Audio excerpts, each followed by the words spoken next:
Go to it.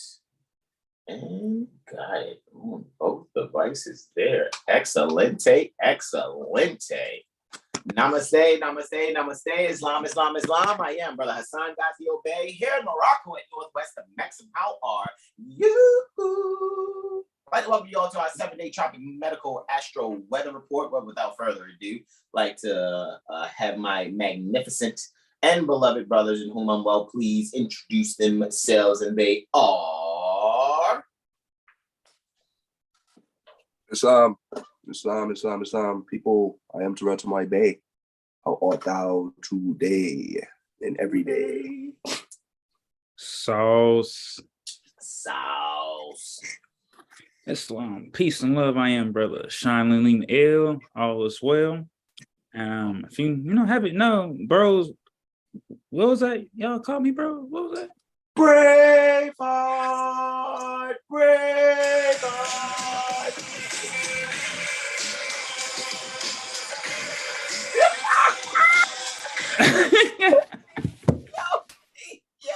Wait for that moment. He literally went and found it, bro. That is classic sound bitage, bro. Classic sound bitage, man. That was awesome. I was not expecting that. That is fucking classic. Bro, you didn't spit your drink on you, did you, bro? Like, I gotta go get a towel. Fuck, that shit was funny. Let me go get a towel. Pat myself dry. Like, yo, that is hilarious, bro. Get off, because that was crazy. Yeah, that was awesome, bro. That was too good. That was awesome. too good. Indeed. Just telling them our loved ones and Lawful Living Telegram. Just telling our loved ones in the Lawful Living Telegram that we're live now, beloveds, right? Sending that out before we get started. How's everyone doing this degree? We're cooking up that next transit that's happening. Brother Terrell Tamari Bay with the South. We'll be going in on that, actually. He has a testimony for Thursday. And next, Luna is going to be reflecting Jupiter. Right, that's cooking up. Jupiter's at about 13 degrees, 37 minutes in Aries. And right now, I think Luna's at about 1 degree, 23 minutes in Libra. And so that reflection will be about 27 minutes after 00 hours, right? So technically next day, right, the 9th, and you guys know that we do the weather report 7 days in advance for you all. So this is the weather report, 7-day Tropic Medical Astro Weather Report for the 9th through the 15th, March 2023, right?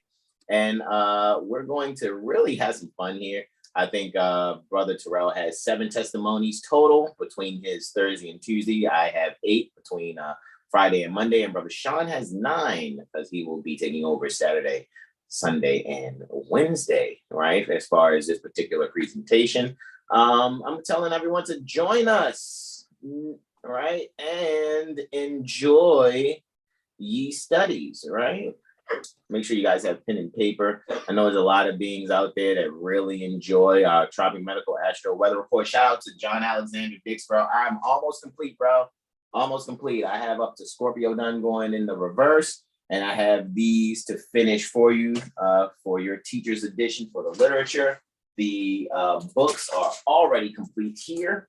All 4 of your books are already complete, if you can see there, right? So again, shout out to our beloved Muslim son in whom we're well pleased. I think he's actually going to speak to some beings pertaining to the Maryland state government today. So shout out to John Alexander Dix, who's also a part of our Lawful Living community. Shout out to Mother Malika and Sonny and all of their loved ones. Alrighty, and shout out to everyone else near us from the Lawful Living community. Bobby, Keith was in class yesterday. It was so good to hear Keith. Shout out to you guys, McReal, Tecumseh, right? Joe, it's out there near Brother Jag, right? Who else? Ham Woman. All the new beings that it's so funny though, because when new people come to Lawful Living, I'd be like this.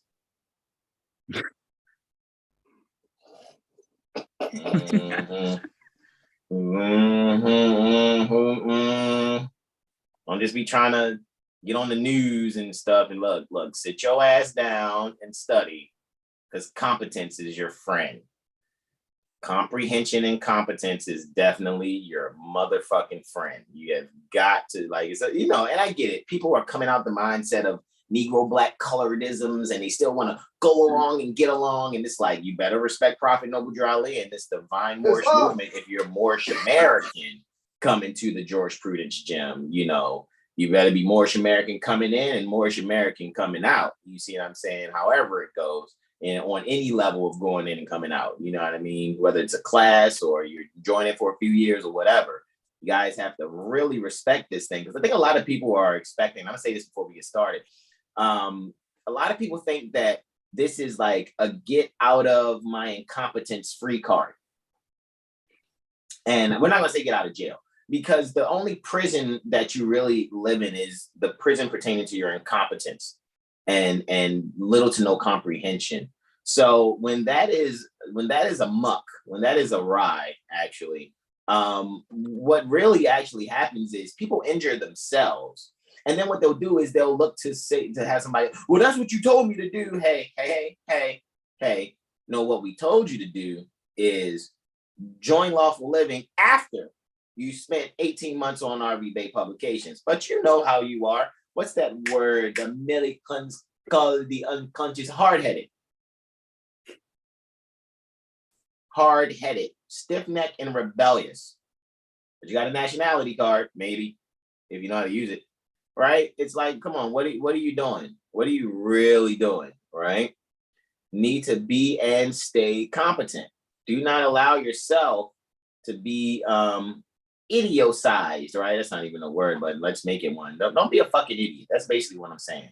Being an idiot is muy, not coolio, right? It's not cool to do that at all.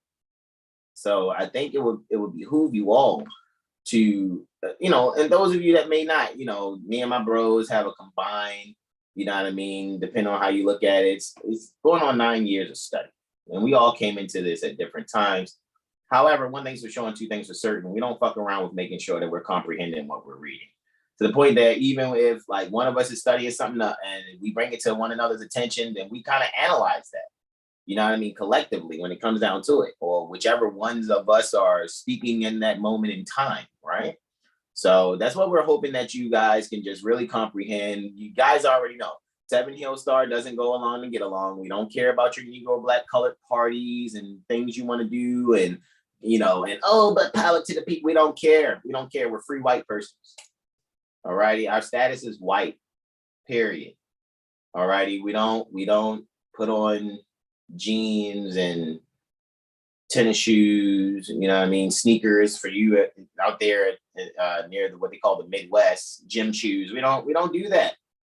We're in our fezzes. You know what I mean? We make sure we're honoring our ancient foremothers and forefathers. So don't look for us to go along and get along with those that think Negro Black colored, because you're going to be sadly and mistakenly disappointed.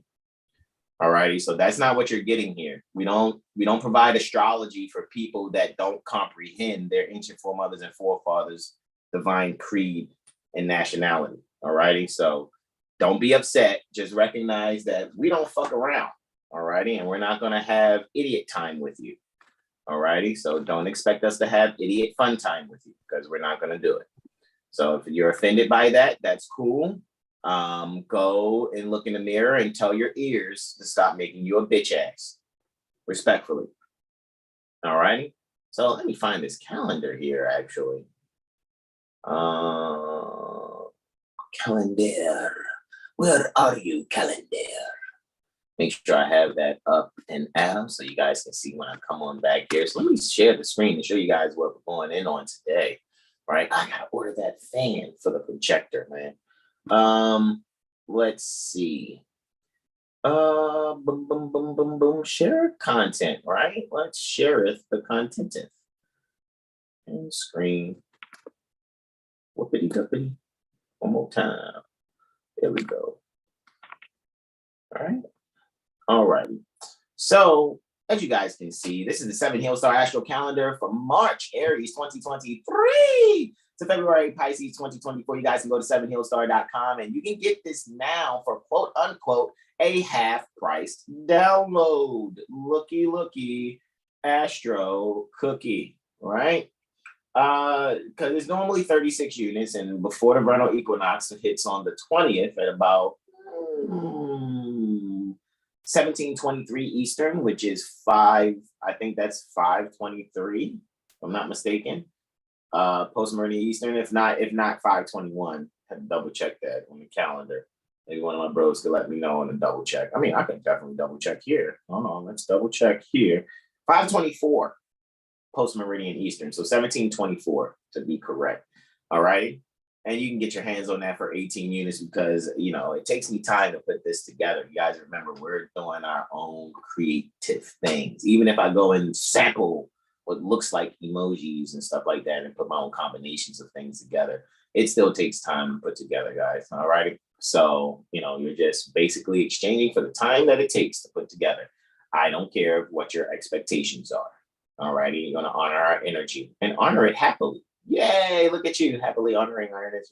All right, so again, this is 7 Hill Star Astro Calendar for March, Aries 2023 to February, Pisces 2024. Time never was when man was not, and we're quoting El Hajj Sheikh Sharif Abdul Ali doing religious corporate activity by affidavit, being Prophet Noble Drew Ali. And we're here looking at the moon cycle, where the sun actually transits the water sign Pisces currently right now, transiting the water sign Pisces, the fish, anciently and contemporarily, ruled by Jupiter with its co-ruler assisting, that's Neptune, as well as soon, and like I said, on the 20th, right, March 2023 at about 1724 Eastern, which is 524 post-meridian Eastern, the sun will ingress its exaltation sign, Aries, fire sign Aries, the ram, anciently and contemporarily ruled by Mars. So guys, we're here for the 9th through the 15th. As let's zoom in on here, as we can see on the 9th, it is Brother Terrell Tamari Bay with the south, right? You guys see sunrise is about 6:32, sunset is 6:03 or 18:03, right? He's got that one transit there for a lunar reflecting Jupiter, just 27 minutes after 0000 hours. For the 10th, for a holy day for this particular cycle, it is I, Brother Hassan Ghazi Obey, with those 3 transits, a lunar ingress after that void of course for about 29 minutes, and that final transit there. And for Saturday, it is our brother Braveheart L, Sean Aline L for the 11th, with those 2 transits there. While Luna is transiting Scorpio, he'll also have Sunday, those 4 transits there also, right? Daylight savings time begins that day, guys. So for those of you that say we're gonna lose an hour, so that means when it turns 2 o'clock, it'll be 3. All right, so make sure you guys are clear on that on the 12th. All right, Brother Sean's gonna go in on that for those 4 transits. Just remember when it says 307 there, right? It might actually really, be 307, but you might think, oh, it's 207. It's 307. Right, since they're doing that whole time going forward, going backwards things. However, the sky, I don't think the sky does that. I don't think the sky goes, you know what? Let me move up a degree. let me move up a minute and a half here. No, let me stop. However, for the 13th, it is I, Brother Hassan Ghazi Obey.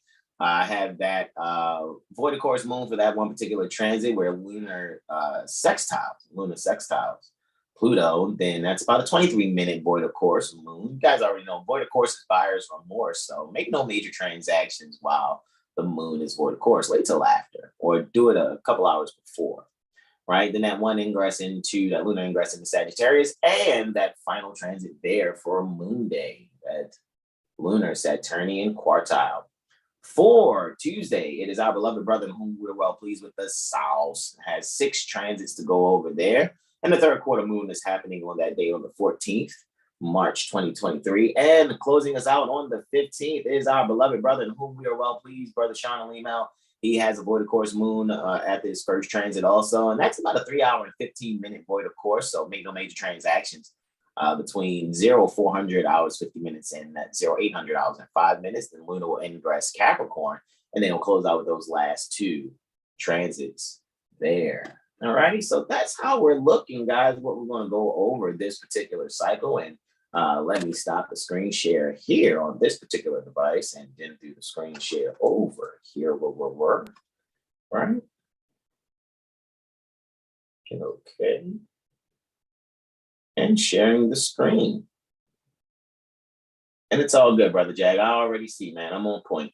I can see what devices are on and it's not. It's all good, man. It's no worries. Hakuna Matata. All right. So with that being said, and then it's like, look, my baby over here, she don't want to act right either. Just, come on, Chromebook, act correct. Get correct, Chromebook.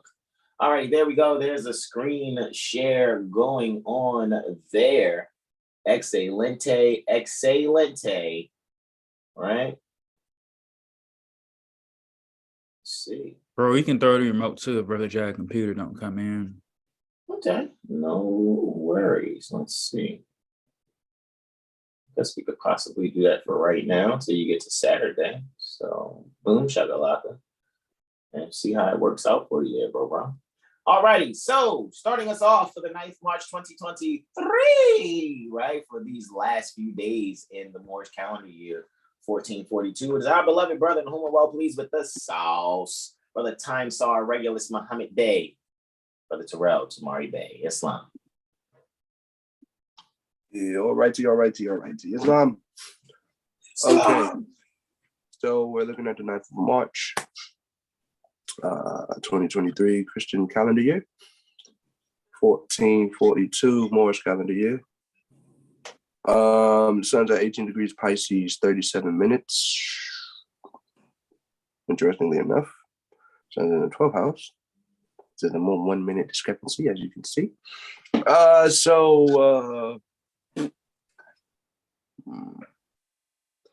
This is really just that initiation into like taking your philosophical studies into, let's just say, unfamiliar territories, so to speak, with this Sun Pisces energy, Mercury transit in the 12th. You could possibly fall asleep to a movie or a film or something, and then you wake up to some sort of philosophical pep talk from Alan Watts or something like that. Or I don't know, whichever philosopher or whoever you listen to on YouTube. I don't know. But this is very philosophical, some sort of recognition with who you are and who you are not. And who you want to be and who you don't want to be, basically. That's pretty much that energy going on with that Sun Pisces in the 12th house. Yeah, and this would also be like the moment to like self-reflection on how you may start your day. You may have a whole new routine on that, possibly, or maybe rearrange how you start your day. Could possibly start your day with a workout, maybe 10 push-ups, 10 sit-ups, I don't know. Something, to get the blood flowing though. Or it could be writing, because Mercury's in Pisces now, so writing down your dreams could possibly be, or it will be beneficial. So definitely, if you have the intuitive impulse to write down your dreams, do it. All right, so moving on, we're going to move to the moon opposing Jupiter, and this is the only transit for this day. It's cool with me. So the moon's in Libra, and Jupiter is in Aries, right? And we'll wait to see what house. All right. All right. Moon is in the 4th house, and Jupiter's in the 10th. Okay.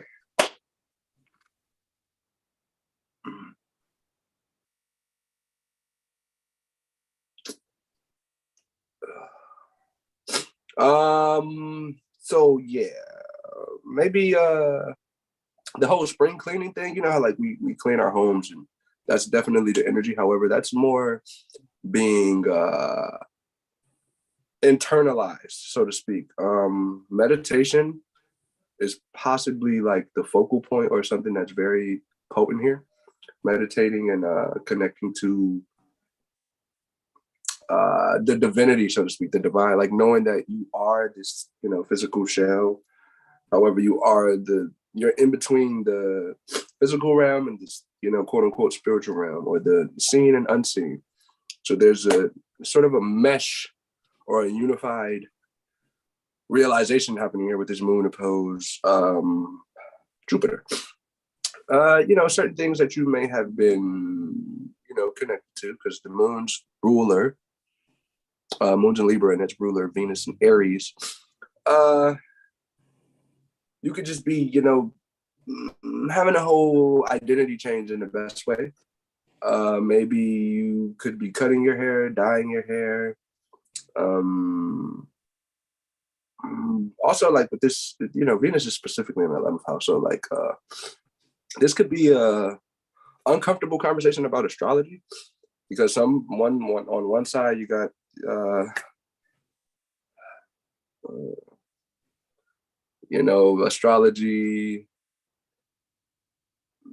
astrology isn't a science. That's what people say, but that's kind of debunked even with that saying, because science means knowledge, and to know something would pertain to how you apply it. So it's kind of that discrepancy, I guess, like how someone may be very firm in their belief, right? Something that they believe, however, it's not really,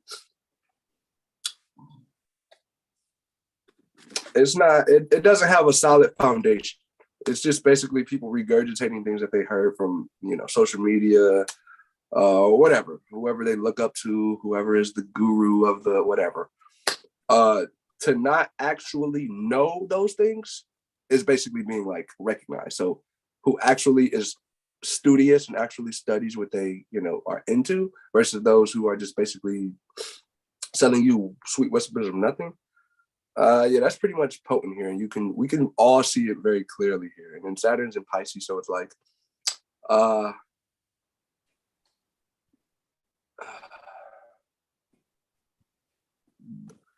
just be mindful on what you like indulge in and why. So know why you're into the things that you are into, and not just because everyone else is doing it. So like if you're into astrology because everyone else is into it, but you don't really like it in the back of your mind, or you really not to say that you don't like it, you think it's bullshit in the back of your mind, but you're trying to make somebody who's your friend to be your friend. I don't know, that's just stupid. So don't fake the funk, basically, because that's gonna show itself. Fake the funk. So really, like, be open to connecting to different philosophies, and recognize how that those different cultural philosophies are basically the same thing with just a different name. Possibly, I don't know, or you can be just stuck in belief. I don't know, but no, you're not going to be stuck in belief, because to know is to free yourself from the shackles of believing and to live a lie. You can't know and believe at the same time. It's not possible. So Guru, Jupiter would be to know, it's knowledge. And then the moon would be your soul, your mind. So really connect to that, your mind. However, also try to disconnect from it at the same time, because you're not confined to that. If like, again, you're beyond your divinity and this physical shit. Hi, you could see me, but I'm not just this though. You're not just the one looking at me from where you're looking at me from. So that's either foreign or it resonates. Yeah. And also you could possibly be saying something about, I don't know, they found something in the sea that there's a new civilization being founded from Atlantis is back, basically. Islam, I hear. Islam. Alrighty, for Friday, it is for the 9th of March 2023, and sunrise is taking place, right? About 6-ish. You guys notice the days are getting longer, so the sunrise hour is going to be happening a little sooner than what it was. During the winter time, it was more like around 7:30-ish, but by the time it gets to about summertime, sunrise will be just about, a few minutes before 6 anti-meridian Eastern, right? It was 0600 hour, right before then. So with that being said, guys, sunrise is taking place at about 19 degrees, 38 minutes, right? We have the solar ascendant conjunction, which we term sunrise, right? And to really just look at that, guys, is just really awesome. If I'm not mistaken, it's the 20. Just lunar mansion. We're in the 26th or 27th lunar mansion here. Actually, let me double check, right? Because I know about 16 is okay, about the 28th lunar mansion. Lucky, Astro cookie, all right? So I do know too, just kind of like working up on it at about 23 degrees, 43 minutes is Markab, right? The brightest star in the constellation Pegasus, Alpha Pegasi, right?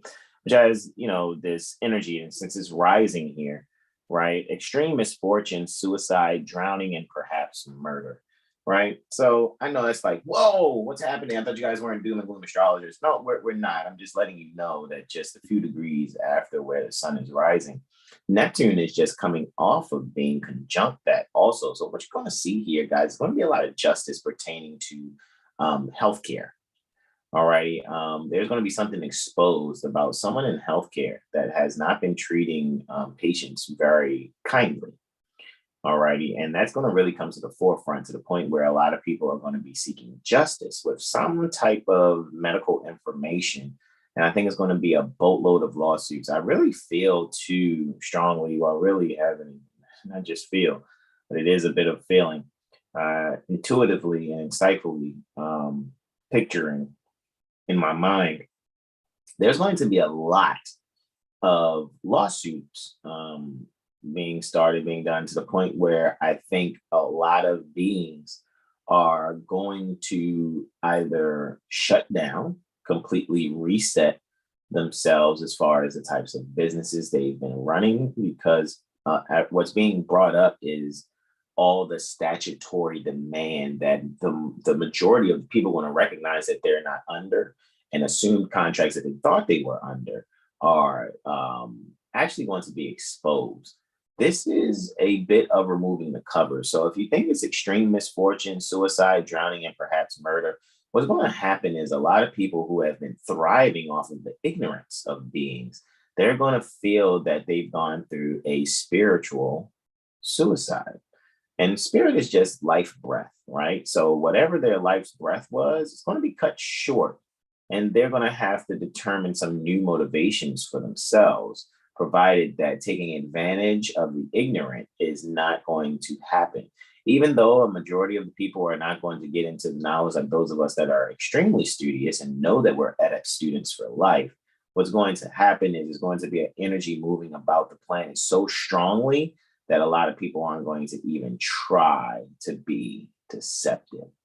So I really do see that a lot of people are going to be very wise in making sure that with the essentials that they would like to bring, above the horizon in the different communications must be from the heart, or there's going to be some incarcerating consequences. And incarcerating consequences may not necessarily be dealing with someone's physical being in some county, state, or federal correctional facility. It may be an incarceration of one's movements, as far as they'll no longer be able to do what they normally do. Incarceration pertaining to one's thoughts. And for those that are really ill in how they move, there may be some incarcerations pertaining to their hearts. All right. That's called a cardiac arrest, right? So I'm not wishing things badly at all on anyone. However, what I am seeing that there's going to be a lot of value learned from other people's mistakes. And those people that have made those mistakes, if they don't repent, in other words, change their mind, there's going to be quite a bit of hell that they will feel within inside themselves. And with that, and again, I'm not a doom and gloom astrologer. I'm just kind of going, I'm just actually, not kind of, I'm actually going with the flow pertaining to what I am foreseeing. And with that, I yield the floor for the sunrise at 0600 hours, 30 minutes, and 15 seconds. That's a 3, right? That's a 6 in itself, actually, right? 6, 3, and 6, because 1 and 5 is 6. All right. And next for the 10th, right? Actually, let me actually go here to the calendar, right? Interesting. Should I have restarted the computer? I restarted it. I don't have anything open. I didn't think so. Let me double check here. At the bottom, let me double check to make sure everything that I got, honestly. Okay. That shouldn't necessarily be open, but whatevs. Oh, okay. That's right. I was printing literature, wasn't I? Okay. All righty. So here we are. And the first transit that I have is lunar reflecting. It's interesting. Brother Jay had a lunar reflection to a benefic, and so do I, as far as my first testimony here. And it's happening about 0400 hours, 6 minutes and 20 seconds. So this is before sunrise, all righty. And Luna is clearly right here, all righty.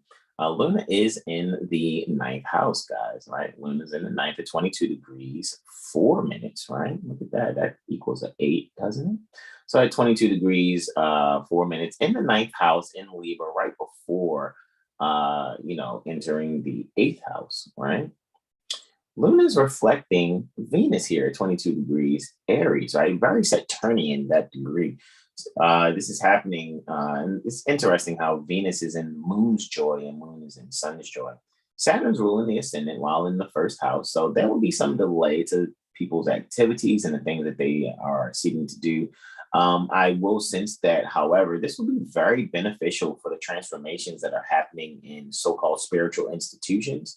The heads of those spiritual institutions will be thoroughly ready and able to allow themselves to begin something new that they've been trying to actually commence for quite some time. That transformation will not be stalled at all in any way, shape, or form. In relation to what's going on with publishing, I think what's going to happen with so-called spiritual institutions, there's going to be newspapers of some sort or some type of local communication that is really going to be able to dig into the history of some things, and it's going to actually reveal some things that it's going to try to clear its karma. So you guys may see something come from something like the Catholic Church or any other, so-called religious, which is actually dogma, because true religion is astrology and cosmology. That's how you really bind yourself back to your ancient foremothers and forefathers mindset. But there are going to be dogma belief systems that are going to seemingly publicize some things, to take the karmic debt off of themselves, right? And there's going to be this wounded healing that seemingly occurs to try to bring value, honestly, some serious value to the future and what things, people are going to, some different things and people and different activities that people are going to be involving themselves in, right?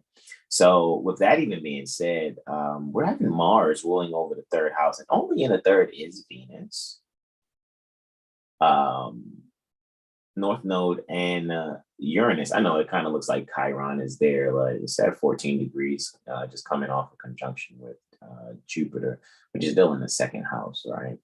And so when I'm actually seeing with that, right, what's really going to be communicated is someone's going to try to communicate what they thought was the value, and our intention was to actually do this and help to civilize some beings that really didn't ask for us to civilize them.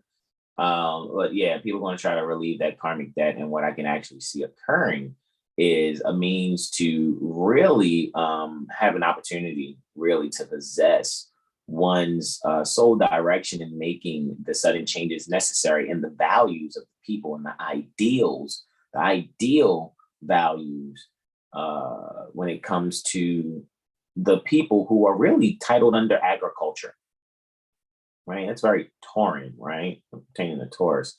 So, when you do your due diligence, right, like we do at the Lawful Living Jurisprudence Gym, you guys will see that, Department of Agriculture is really animal farming, the animal husbandry that's practiced by beings who think they're humans or think that they're sentient beings that are highly intelligent, when really they're just on the animal farm. And what's going to be revealed is people are going to really look into that. They may hear my words now, like, oh, that's some BS, I don't believe it. However, in about 6 months or so, a lot of people are going to be thinking like, whoa, I remember when so and so and so and so said that. And that's what is actually taking place. So really make sure that which is being communicated to you guys locally pertaining to your future, go back in the past and really see what you were securing yourselves with and really find some justice in making sure you can go behind the scenes and bring forward that which is needed so that your little ones will not have to deal with what you've dealt with. And with that, I yield the floor. My next testimony is actually for, the trine between Luna and Mars. And Mars was, like I said, ruling that third house from the fifth. And it was just amazing to see how creative people are going to be. But that's why I was speaking to, your future, the children not being able to have to deal with that BS. All right. So with that being said,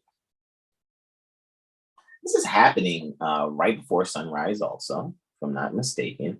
0600 hours and 12 seconds. So 0600 hours, 0 minutes and 12 seconds. This will be taking place. Luna is in Libra, right? 23 degrees, 4 minutes. Still technically in the 8th house, right? Dealing with the values of how we relate to others. And Mars is clearly there in the 4th house, right? Sort of having a sort of bit of an accidental dignity, sort of kind of in the 4th house. However, it's in Gemini at 23 degrees, 4 minutes. So by this being a 4th and 8th house type of energy here, there's going to be a huge end to how people see brotherhood and fellowship. What's going to actually happen here? There's going to be a balance that's going to really take place in terms of making sure that what's communicated is the wisdom that is necessary for people to actually allow themselves to be spiritually wealthy. And so a lot of people are going to be taking into their own hands a way to really have their own experiences. However, they will only have a beneficial and wealthy experience provided that when they go and check certain spiritual materials themselves, that they really ask to be guided with the correct discernment and comprehension so that they'll be able to connect with others that have themselves researched certain quote unquote spiritual information, knowledge, metaphysics information and knowledge. And what will be actively communicated is a way to secure, which is harmonious, that which is harmonious with the subconscious mind and being able to balance the values and interacting with others. So there will be a grand inheritance, right? Or there will be a balance that will be inherited by the people that will allow themselves to communicate no matter how far they are abroad. There will be a local communication that will feel just at home. It will feel like they're just at home, right? Feeling comfortable, so to speak, like they're home, right? And with that, I yield the floor. The next transit that I have here it actually is a lunar Plutonian quartile, right? So Luna squares Pluto. And this is happening about approximately 12 hours and 36 minutes after Lunar trines Mars. It's interesting because Mars and Pluto both rule Scorpio. So I think that's very interesting to see. All right. And this is the last aspect that Luna makes before ingressing Scorpio, right? Look at that. Right before Luna ingresses Scorpio, it's like, hey, I'm going to talk to the rulers of Scorpio before I enter Scorpio. Just be like, yeah, man, look, this is what I'm doing, and I'm going to do this. What you got going on in Scorpio? Okay, cool. All right. So this is where Luna goes void, of course, for about 29 minutes. All righty. And Luna is quartiling or squaring Pluto. We see Luna clearly is here, 29 degrees, 44 minutes in the 2nd house, right? Just 3 minutes exactly from the celestial longitude for the 2nd house also. Venus is actually ruling here. It's pretty interesting to actually look at this because Venus is actually in the 8th house herself, right? Accidental dignity, right? Being in the 8th, sort of. However, what I can really see the values pertaining to the ideals of the relationship. You gotta have some ideal relationship values. And what's going to be brought to the forefront is a way of possessing a means to stand strongly for the future and make the changes that are necessary, and how we'll actually will not have a bullshitting kind of phase when it comes to interacting with one another. Just this is what's happening collectively. And what I think is going to happen is a lot of things, a lot of secrets from the past is what's going to shape the relationships pertaining to the present and the dimensions to manifest term the future. So what I would like to really give here is with the square with Pluto here, because Pluto's in Capricorn at 29 degrees, 44 minutes. It's interesting how both of them are very close to the cusps. All righty. Whereas Pluto is clearly in the 5th house, right? And Luna is in the 2nd. Like they're very close to the cusp. And I think that's very interesting to see, which means that they're just entering or really about to exit. They're really about to exit. It looks like they're entering the 2nd house, but they're really about to exit the 2nd and 5th house. So what you can look at when it comes to your childhood values and things of that nature, there are some things that you can hold on to. Don't throw the baby out with the bathwater. However, if you want success in your future relationships, you're going to be able to, you have to really possess standing firmly in the sudden changes that are necessary. So you can be very innovative in how you inherit those values in how you're relating to people. When it comes to old contracts and things of the past, there are going to be some renewals that need to take place, and you're going to need to redefine the print so that you're not just going along to get along. And with that, I yield the floor. Interesting how Mercury from the 6th is ruling the ascendant too. Right? Look at that. So yeah, make sure you're doing yourself a due diligence and servicing yourself and others. Full disclosure, be upfront.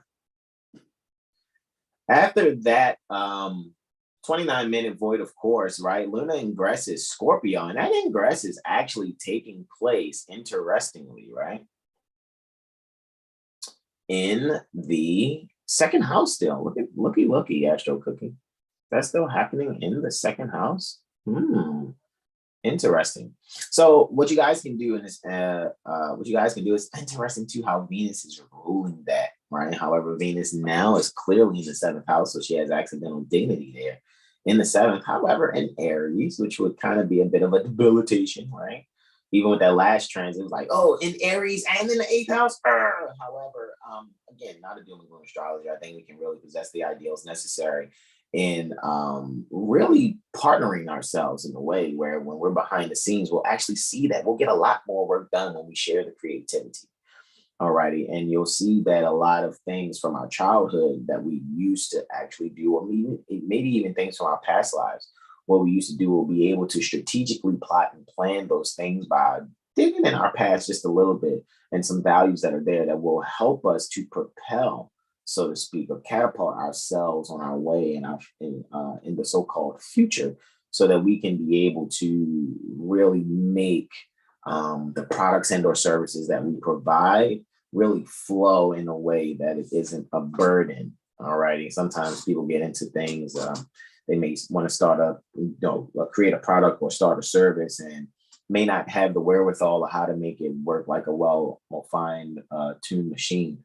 And what I really think is going to happen is just kind of going back into the past, or let someone share with you what they valued from their past. Like maybe your mother may see something that you can't see, or your father, and they say, hey, look, check this out. I really think that if you do this, this, and that, this will happen. Because in my time, when I experienced this, it was a headache. However, I saw that this is how it worked. And see, Guru, right? Jupiter is there in the 7th also, right?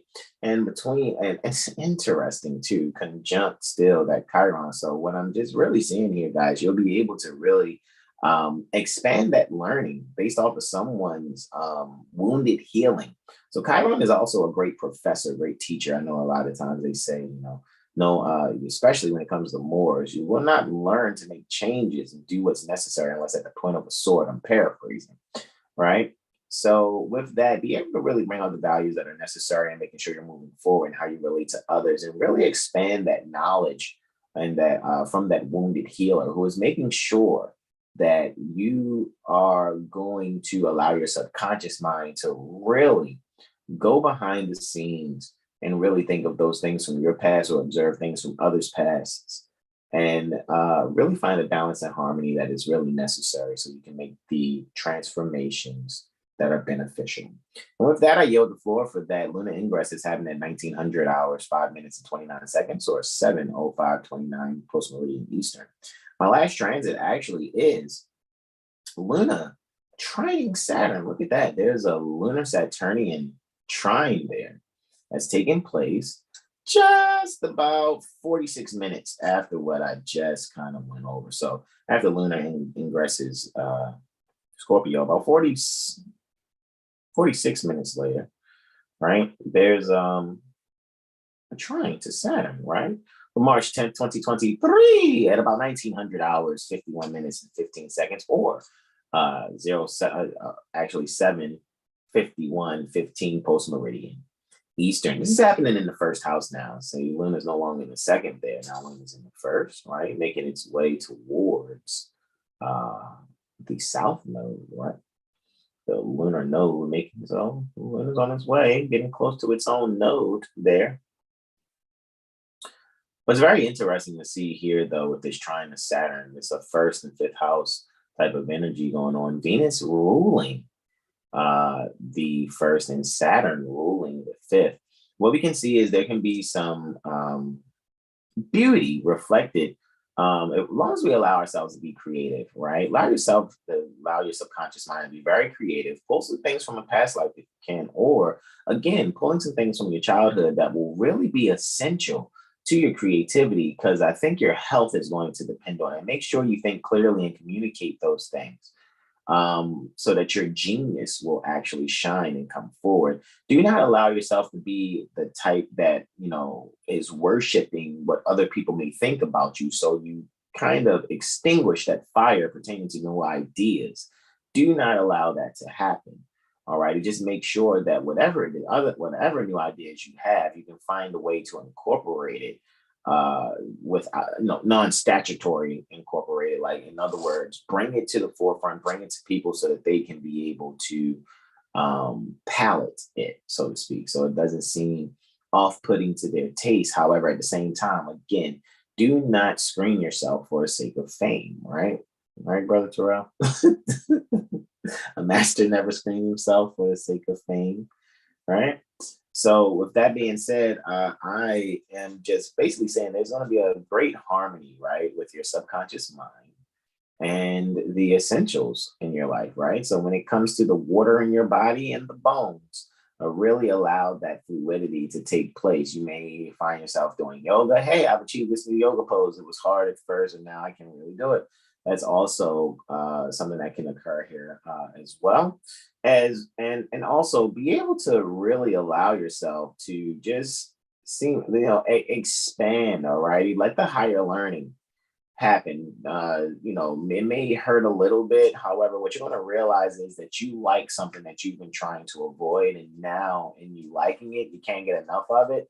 And now you're owning that shit, so to speak. You're making sure that you're possessing that which is necessary so that you can relate to your own self better, and further allowing your lower self to only uphold your higher self, so your higher self can lead you to a victorious outcome. And with that, I yield the floor to my beloved brother, in whom I am well pleased. And why won't this thing move like I need it to move?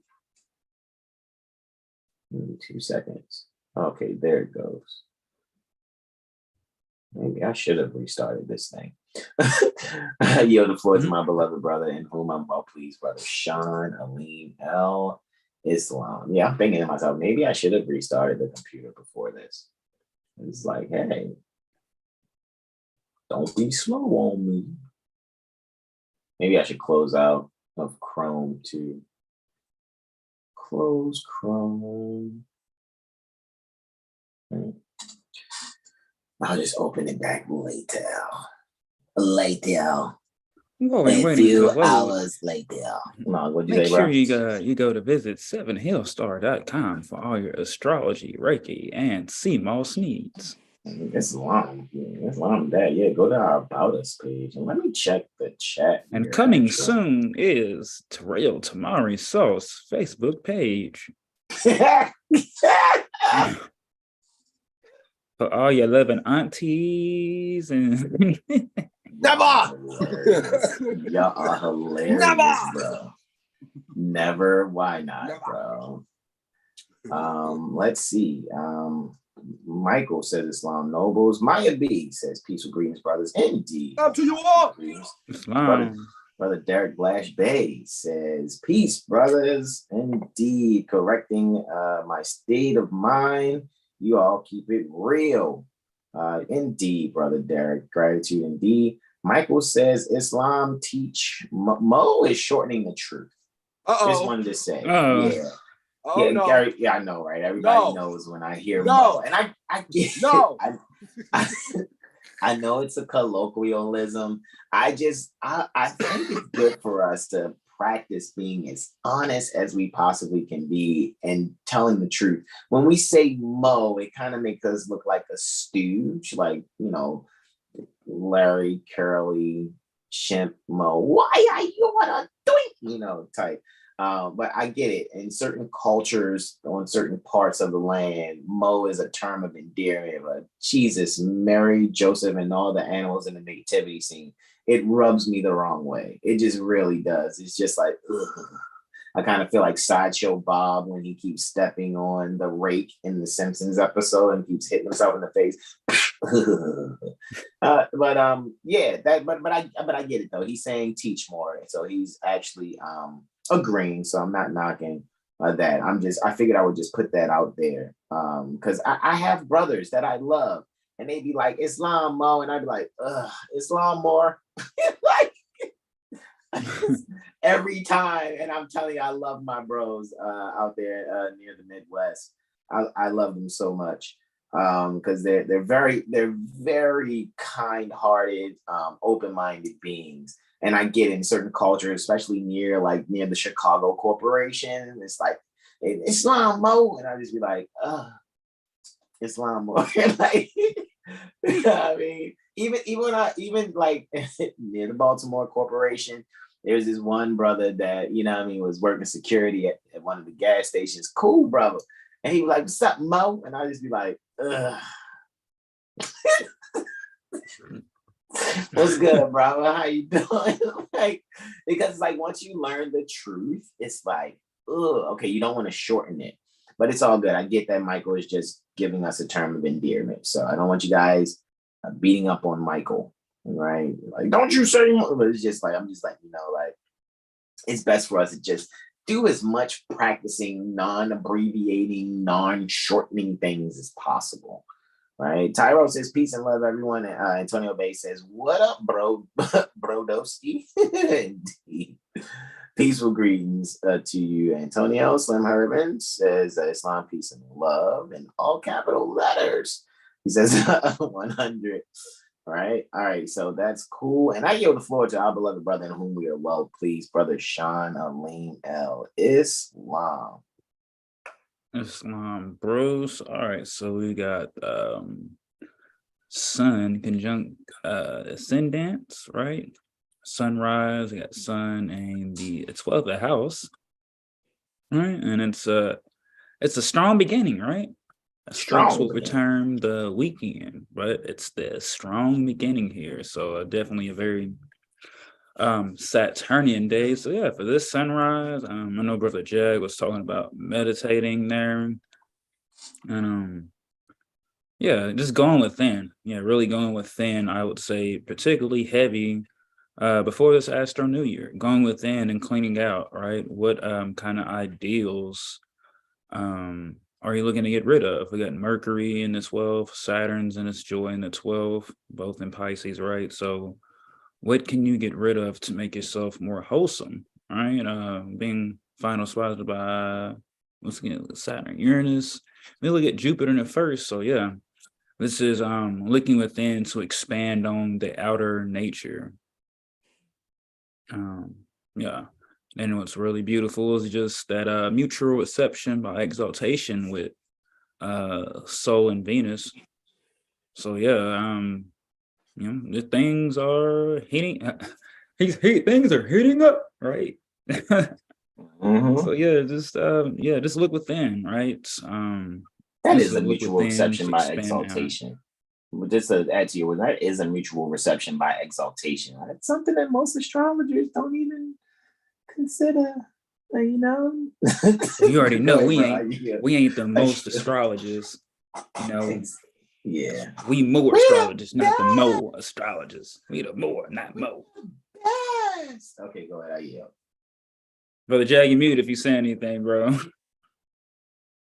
Oh, never mind. Right. So yeah. Let's look within. This is Saturn Dane, strong beginning, right? I think people even be realizing that they are starting to change their lingo or even catch themselves in their lingo and finding different ways to express themselves so that they are heard. Right, because we know that Mercury and Pisces is kind of like a not being heard. So finding ways to be heard without having to yell, right? Speak up. Like saying it with your chest. Wow, you're hilarious. Speak up. So yeah, speak up. So we'll get into the first aspect of the degree, right? And we have a Venusian Martian sextile here. So it's a benefic, malefic growth opportunity, right? Venus and Aries, right? Where you at, Mars in the first? Looky. The 12th and the 1st, right? You know what? Venus. Hold on. Boom. See that? Mm-hmm. Yeah. I think Venus is in the 11th. Wowzers. All right. So Venus in the 11th. Mars is in the 1st. Yeah. Wow, that 11th is deep, boy. Yeah, it's what they talk about when it be like riding like, you know, so-called Mexicans, right? When they be deep in the car. Man, and 11th is jumping. That 11th is jumping, yo. So, wow. Yeah, guys, this growth opportunity, Venus and Mars, right? With Mercury being chart ruler, ruling that from the 10th. I mean, this is like a shift, right? This is able to take with one loves. This is also a, you know, Aquarian degree as well, right? So being able to pour out. This is like, like restructuring, right? Venus in the 11th and Aries, and it's in that mutual reception with the sun. So yeah, the energies are strong. So this is like beings or maybe even, you know, online communities or societies, taking whether it's energy, right? They be like commerce or finance, and just building that with their ideals to make something structurable, something expansive, something that everyone can learn from. And yeah, just to add on to that, Jupiter Chiron conjunction too, all that's going on in the 11th. It's this is like a new way of doing things. This is I'm just getting and feeling that a lot of people, you know, non-statutory are going to be sharing stories or like able to find a common ground when it comes to like a philosophy or something in that matter. And, you know, the healer is able to teach the teacher and the teacher is able to help the healer. And it's really just showing that we are all our own, you know, healers and teachers. You know, we're all healers, teachers, and students. So just being able to learn from someone else's pain or story, for that matter. And Venus and Mars, Mars is like in the 1st. So you're able to look at the dual nature of yourself, right? The as above, the so below, the higher and lower self. And you're able just to make the necessary changes and clearing out the space too, with that energy. Mercury moves from the 10th and Pisces. So even maybe having like a childhood memory or like a conversation with someone, maybe sparking something that allows you, you know, to have like a memory of something that you forgot about or needed to know at that moment. And with that, I would yield and we'll get into the next aspect. We have a Mercurian-Uranian sextile. Right, so this Saturn day is just a great day for building. just a harmonious day for building. And yeah, changing your lingo too. Let's see. Would you look, Jag? Mercury in the 7th. Right. Uranus is in the 10th, in the 9th, pardon me, in the 9th house. So we got a decent little 9th, right? Decent little function, right? Kind of jumping. I ain't just waiting for Brother Jag to come in. Yo, hilarious. That's because Sun, Neptune, Jupiter, Chiron, and the North Node, yeah, man, they're packing that 8th house, man. It's like they was just packing at 11. Seriously, not sure if part of fortune was there, but I'm just saying, like, yeah, it's wow. Yeah, part of fortune in that 8th too. Yeah, we talk about the previous transit that you did. I'm just like, but it's definitely, it's a party going on between just in Pisces and Aries. It's just quite the stelliums that are taking place. Seriously, it's the coworkers on the shebang or whatever. Wowzers or whatever at the spa. Whatever are you? Islam. We got Mercury and Uranus. Mercury in the 7th. Right. Psi, right? Uranus in the 10th. Oh, pardon me, the 9th, correctly. Yes. So this is like an opportunity to really show the wisdom and the values and the knowledge. Right. And it's I don't want to say Geminian, right? I'm making that up if that is right? A Geminian. Yeah, Geminian, there we go. Right. Really show the beauty and value when it comes to being active and knowing like when to rest and take a step back, when to speak, when to listen. All right. Balancing the material and the spiritual, right? So not being so caught up in the spiritual that you're bonded to it, but also realizing that the material comes from that spiritual, it trickles down. So really able to start diving deeper into that higher knowledge and be able to find one's purpose and even just more ways to relate to others. Because they might be, one-sided or only see from kind of one's perspective. And it's like, hey, you have the opportunity to see something else from a different side that you might have rejected that was foreign to you, that could have been what you needed all along. All right, so let's see. Right, because that's, I think it's chapter 12, right? And the part where the guy rides by the farm, he's like, don't you see all this? He's like, surely he knows, right? Yeah. Right, exactly. Surely the miner knows. Yeah, surely I'm a dig for this goal. Miner knows. Yeah. Wow. So able just to find that inner wealth, that inner drive, sun's ruling the chart, sun's and the 8th, right? Final sponsored by Jupiter. So yeah. And the 8th. So you really to find these resources within yourself. It's like chapter 1, right?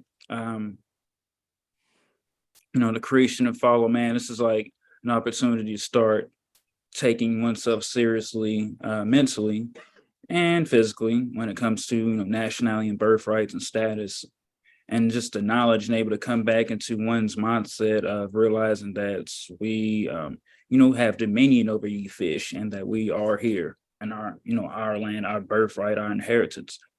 So they're able to see that and not want to be in a greedy type sense, right? It's able to come back and realize our dominion, our duty as well when it comes to this.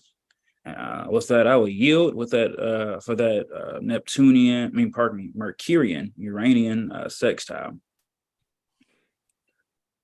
Finding value in the material and spiritual. So moving on to the Sunday, right? We have the sun, 21 degrees Pisces. I wonder how Mike Tyson would say that. Pisces. And Sun's in the first, right? Ruling over the 6th when it comes to Leo, the house cusp. All right, so for this Sunday, for this soul day,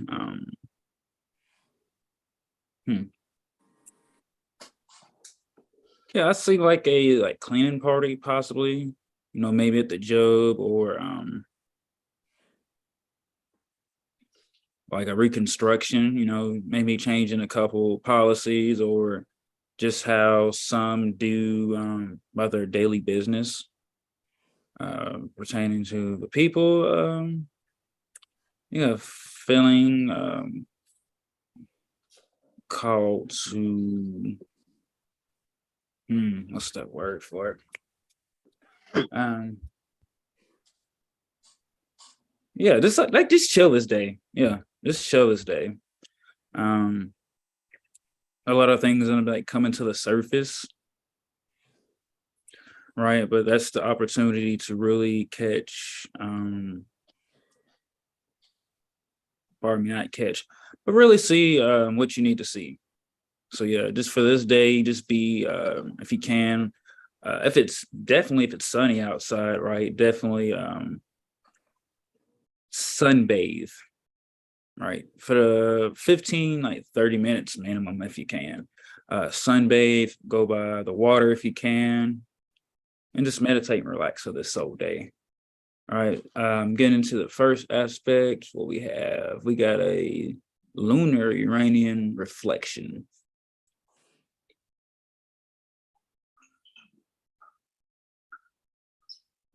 Right, so this is like, oh man, I can do this. I can get this, like this. This is like a further reflection to just chill, right? Like EPMD said, you guys to chill. Let's see, Uranus is in the 5th, Luna's in the 11th. This is at 15 degrees, 55 minutes. So this is at 1,555 energy, right? So it's like some major change when it comes to just how someone creates. Uranus is in the 5th. So maybe like picking up some classes, right? Maybe someone wants to do like piano or, singing. Maybe they're picking that up. So their teacher, is able to show them a different way, especially like if they're hard-headed, right? Luna and Scorpio's like, you ain't really able to tell me nothing. Or I seen someone do this, so why we're not doing this, right? And they'll see it's like different steps or different reasons, right? Sagittarius on the rise or Jupiter in the 4th. Wow. Yeah, and it's almost about to be an exact. Yeah, there's like a lot of healing and pain coming. So I think I'm even seeing too, like on these social medias, like beings might be coming off like more intense or kind of maybe mysterious or acting strange for some reason, but it's really just needing to release. So maybe they're not trying to seem a certain way from something to release. North Node's there too in the 4th. Yeah, because there's some shifts in the home. There's a lot of apologies going on. A lot of misunderstandings that might become clear now that they have been able to like talk and reflect. All right, Pisces, Mercury's and Pisces in the 3rd. There's been like a lot of reflections, maybe some time passing. So, yeah, speak to those that you feel like you need to speak to, and just find a way to be in harmony, right? Especially with something that you're passionate about, and just find to take that passionate feeling into something valuable that you can speak and relate to someone, especially those family members in the home, right? Or just any siblings, and possibly even like, coworkers, or someone that you need to, like, you already know, you feel like you need to reach out to and say it to. So just do it, right? So moving on, we have Luna reflecting Mercury. And it nodes in the 5th too, bro. But you were spot on though, as far as what you were saying. But I just think the nodes in the 5th, though. So Yeah, it's that party, man. It's a party. It's a party. It's a party. It's a party. Yeah, I know, right? And I think we're going for that trine now, correct? All right. So we have and there it goes. Yes. Yep. So now we got lunar Mercurian trine.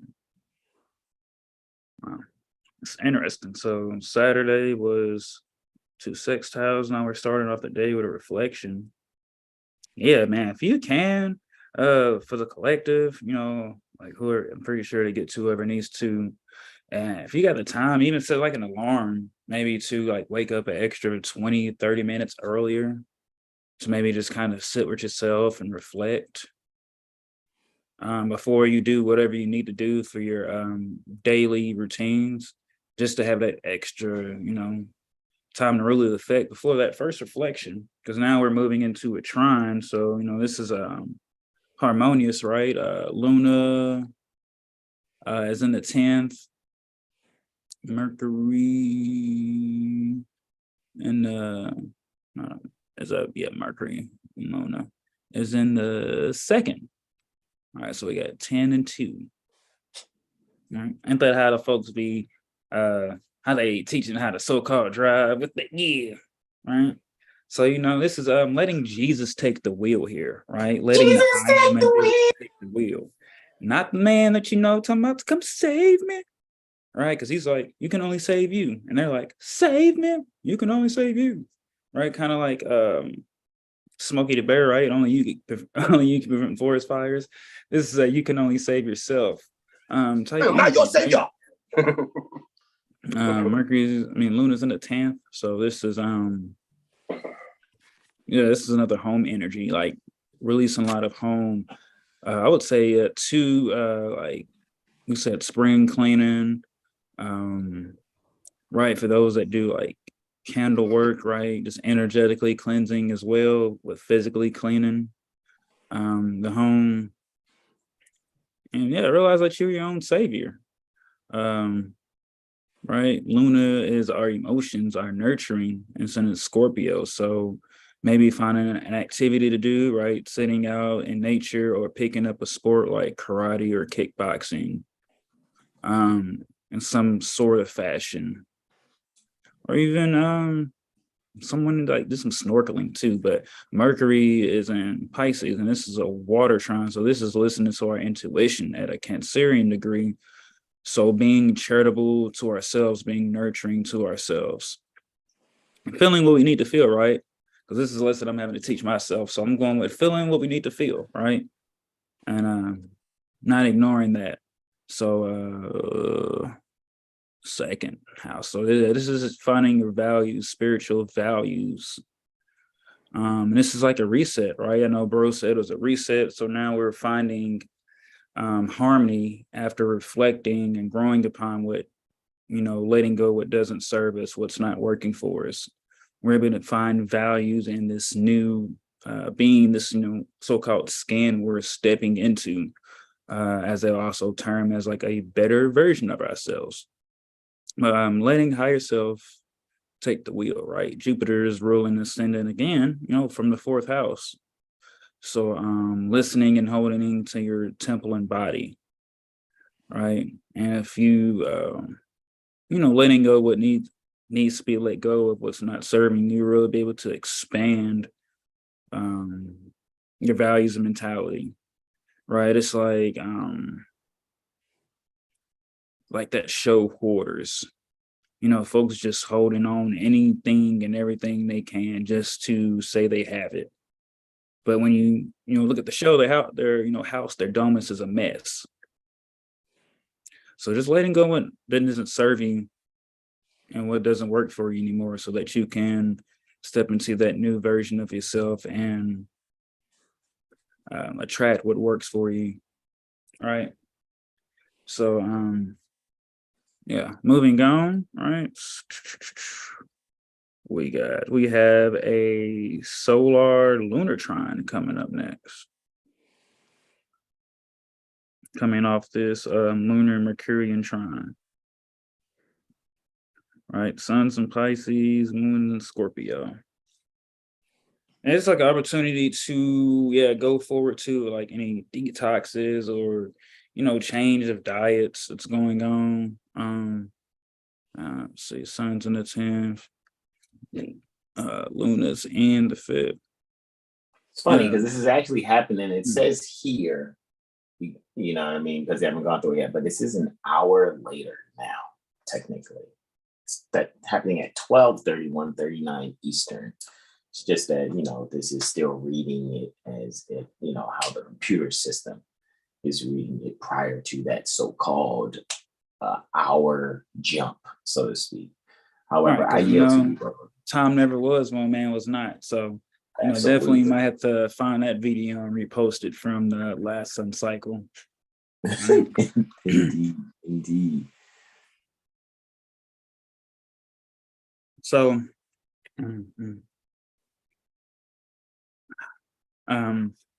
Luna's in the 5th, Sol's in the 10th. So this is occurring 6 houses. So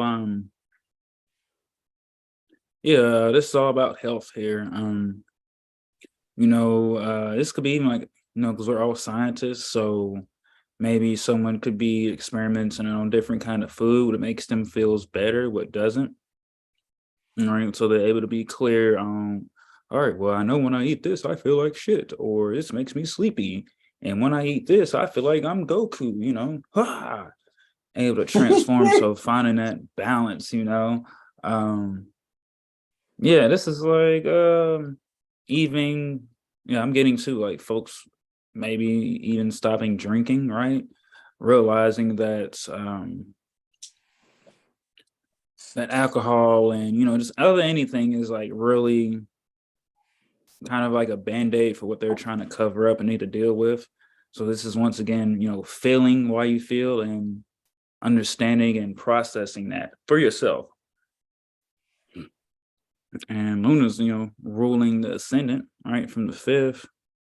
So be able just to get into the daily things for health that doesn't make you feel good. Exercising, stretching, right? Seeing the difference from, wow, I'm stretching and, taking this time to take care of my body. So that now I can really expand upon what I'm trying to do for myself, right? Because you can't, live a lifestyle or be whatever if your body's not in check. And this is like an opportunity also to like create with someone, right? Moon in Scorpio, dealing with others, right? Sun's in the 10th. This is like career and authority. So be able to collaborate with someone, right? That has, some kind of pool or, somewhat status of experts and able just to work for someone and collaborate to build something better for the collective, everyone on Midgard.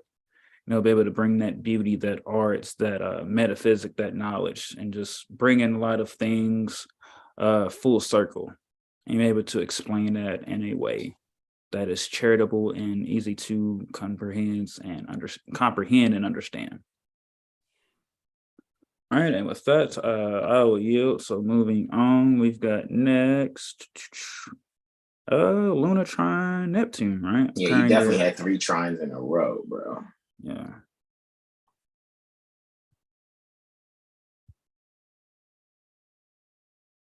Just that, occurring at 1800 hours, 18 minutes. Some would say 6:18, post meridian. Hey, look, Jag, I got another 7.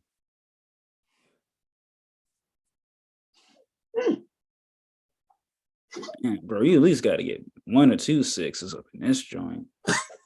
I know I skated last week with 9, but man. Wowzers. All right, so moving along here, right? Luna and Scorpio in the 3rd. The Neptune, pardon me, is in the 7th. All right, so this is it's beautiful here. This is what's ruling ascendant? Mercury. Mercury's in the 7th too. Yeah, this is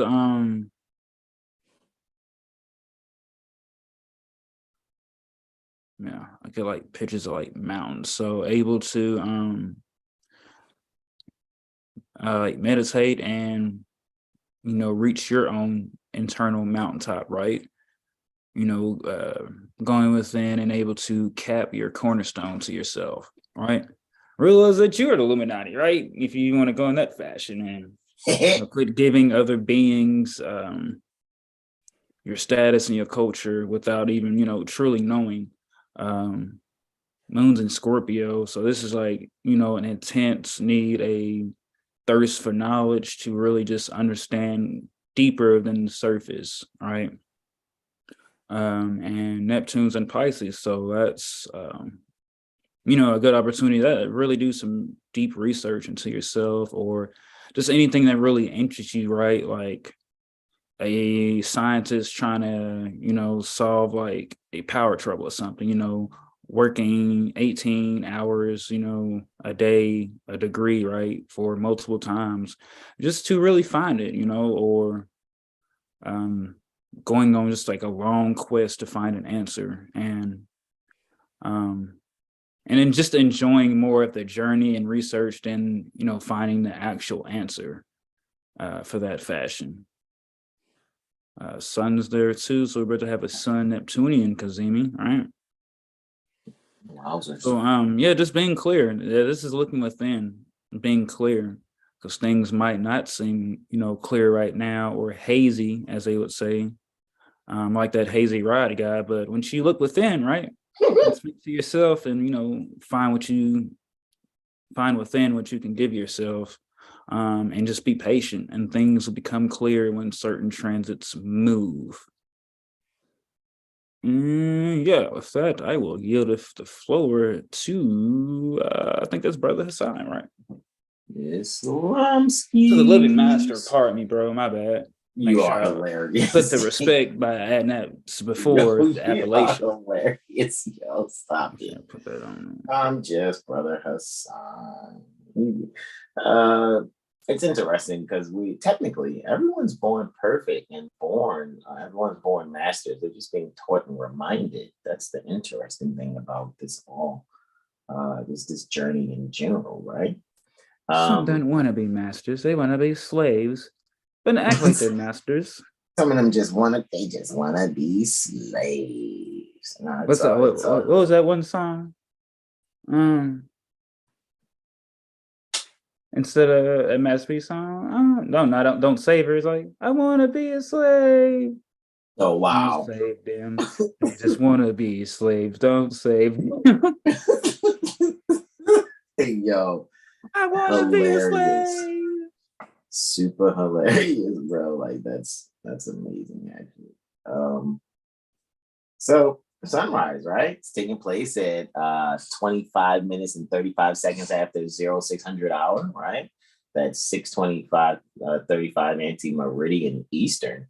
At about 22 degrees, 37 minutes, which is very interesting. It's coming up on that Alpha Pegasi, right? Which is macabre. Getting a lot closer to that energy pertaining to such. And I can really see that there's going to be a lot of exposure, especially, like I said, in the healthcare region, especially probably even children's health, because the sun conjunct the ascendant here in Pisces, as we have stated before, Brother Sean even brought to let it be known that the sun is ruling the sixth house at this time, because Leo is on the sixth house cusp. And within the sixth house, very interestingly, there's Lilith. Lilith is fascination and denial about the details that's going on with some service.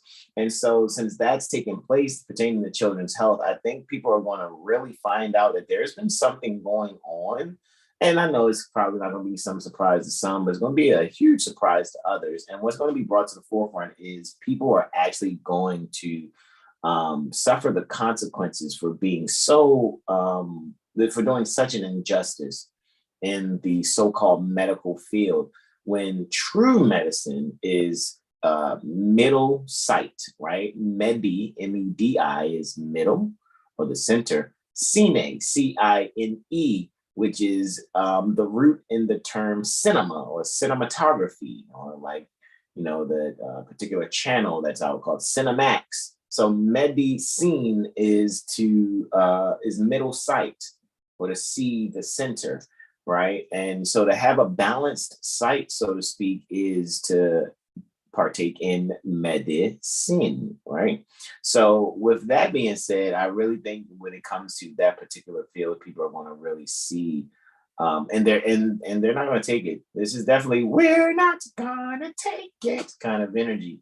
And again, like I said, during this sunrise over these last couple of days, pertaining to this particular transit chart that we're looking at for the 9th through the 15th, there's going to be some unrelations, and the people are going to really see what it is, that they're going to have to do something to make a conscious change. And a lot of people, I get it, they're going to want to say, oh, well, I don't do this, I can't study this, study that. I will say the best thing that will help you, especially this sunrise, particular for this particular transit, you guys are going to have to recognize that inner child, right? That child within, the fascination of denial and not wanting to eat its vegetables, it's going to have to stop. It really is going to have to stop.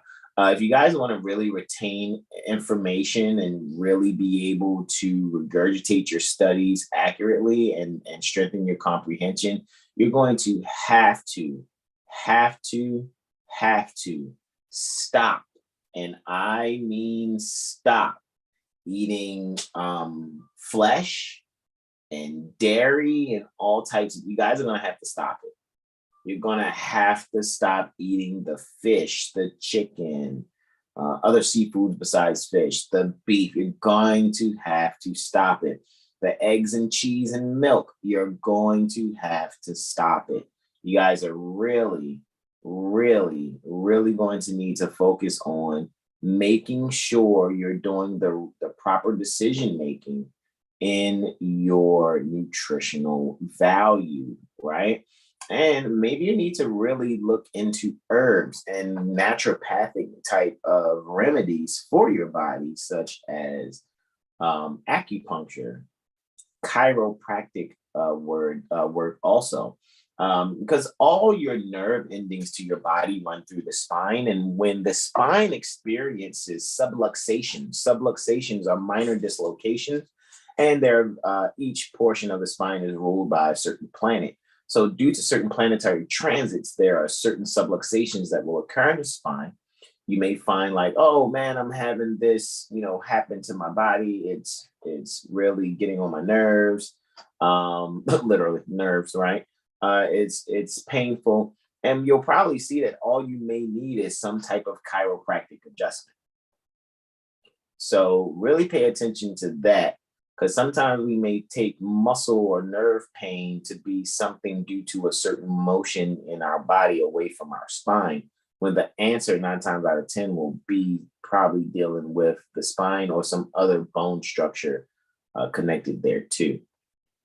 So with that being said, I yield actually. My first transit that I'm to go over actually, I'm gonna go back and check this here because I do have the 13th, right? I only have 3 testimonies. I have 2 transits and 1 ingress. And just 23 minutes before Luna egresses Scorpio and then ingress Sagittarius, it's going to be sextile Pluto. Alrighty, and that sextile into Pluto is happening at 0200 hours, 58 minutes and 11 seconds. I know here it says 1:58, but guys, remember, time's going to move quote unquote forward. And what I'm going to have to do, even when we get to that time, I gotta, reset my, turn my computer off, restart my computer, and then boom, boom, boom, the software will reflect that also. So with that being said, 0200 hours, 58 minutes and 11 seconds, this will be taking place, right? You're going to see on 13th March 2023, right? Luna sextiling Pluto. So Luna is clearly in the 11th house in Scorpio, right? At 29 degrees, 48 minutes, partile sextile, which means same degree, same minute, to Pluto at 29 degrees, 48 minutes, of course, in the first house. Under Jupiter's rulership is Pluto, and under Mars's rulership is the moon. So kind of look into the conditions of those, so to speak. Mars is there in the 6th in Gemini, and Gemini does not so bad being lined up with the 6th house, so to speak. However, Mercury would be actually ruling over Gemini then, and then Jupiter would be ruling over both the ascendant as well as Mercury. So Jupiter being final dispositor here is really making an accident, some accidental dignity for Jupiter because they're in the fourth, right? So what we can really do is really allow ourselves to travel abroad, right? In a way that will allow the ideals of other so-called foreign locations and places. And maybe you won't actually travel physically there. Maybe this is a virtual travel for you. Maybe you may do something in a way where you'll travel virtually and actually mirror your reality. The reason why I'm saying that, look at it, 14 degrees, 41 minutes is where Jupiter is. It's very mirroring those numbers. So when it comes to us actually having a higher learning, allowing ourselves to go through higher learning, and maybe you're at home while you're doing this higher learning and really going to have some reflection there. So I will say, ultimately, schedule your mirror AstroLiteracy session, guys. You will not be disappointed. Those of us that are qualified to do the mirror AstroLiteracy session are Brother Terrell Tamari Bay, Brother Corey Bay, and Brother Shanaline L. Right at this current moment, and we're always encouraging, and he's working diligently, Brother Arvin Wabba Bay, completing that also, even though he's been very helpful, like in that last Astro Literacy Comprehension Conference, Brother Ara was there and making sure that was being completed. And so you guys need to get your hands on that, right? I need to put that Astro Literacy Comprehension Conference on the website too, for you guys might want to get your hands on it, to be completely honest. Because I know at first it was, it was like, man, this is about 1,200 units to, participate with that. I'm doing my best to just find a way to make it palatable for everyone. We put in about 3 moon cycles worth of work consistently in doing that. All right. So with that being said, and it's interesting too, because as Jupiter's ruling the 1st and 12th actually, because Sagittarius is there. Very interestingly, too, Jupiter's ruling the 3rd. So with Jupiter being final dispositor for this particular transit pertaining to the sextile between, pardon me. Yeah, it is the sextile between Pluto and Luna and Pluto.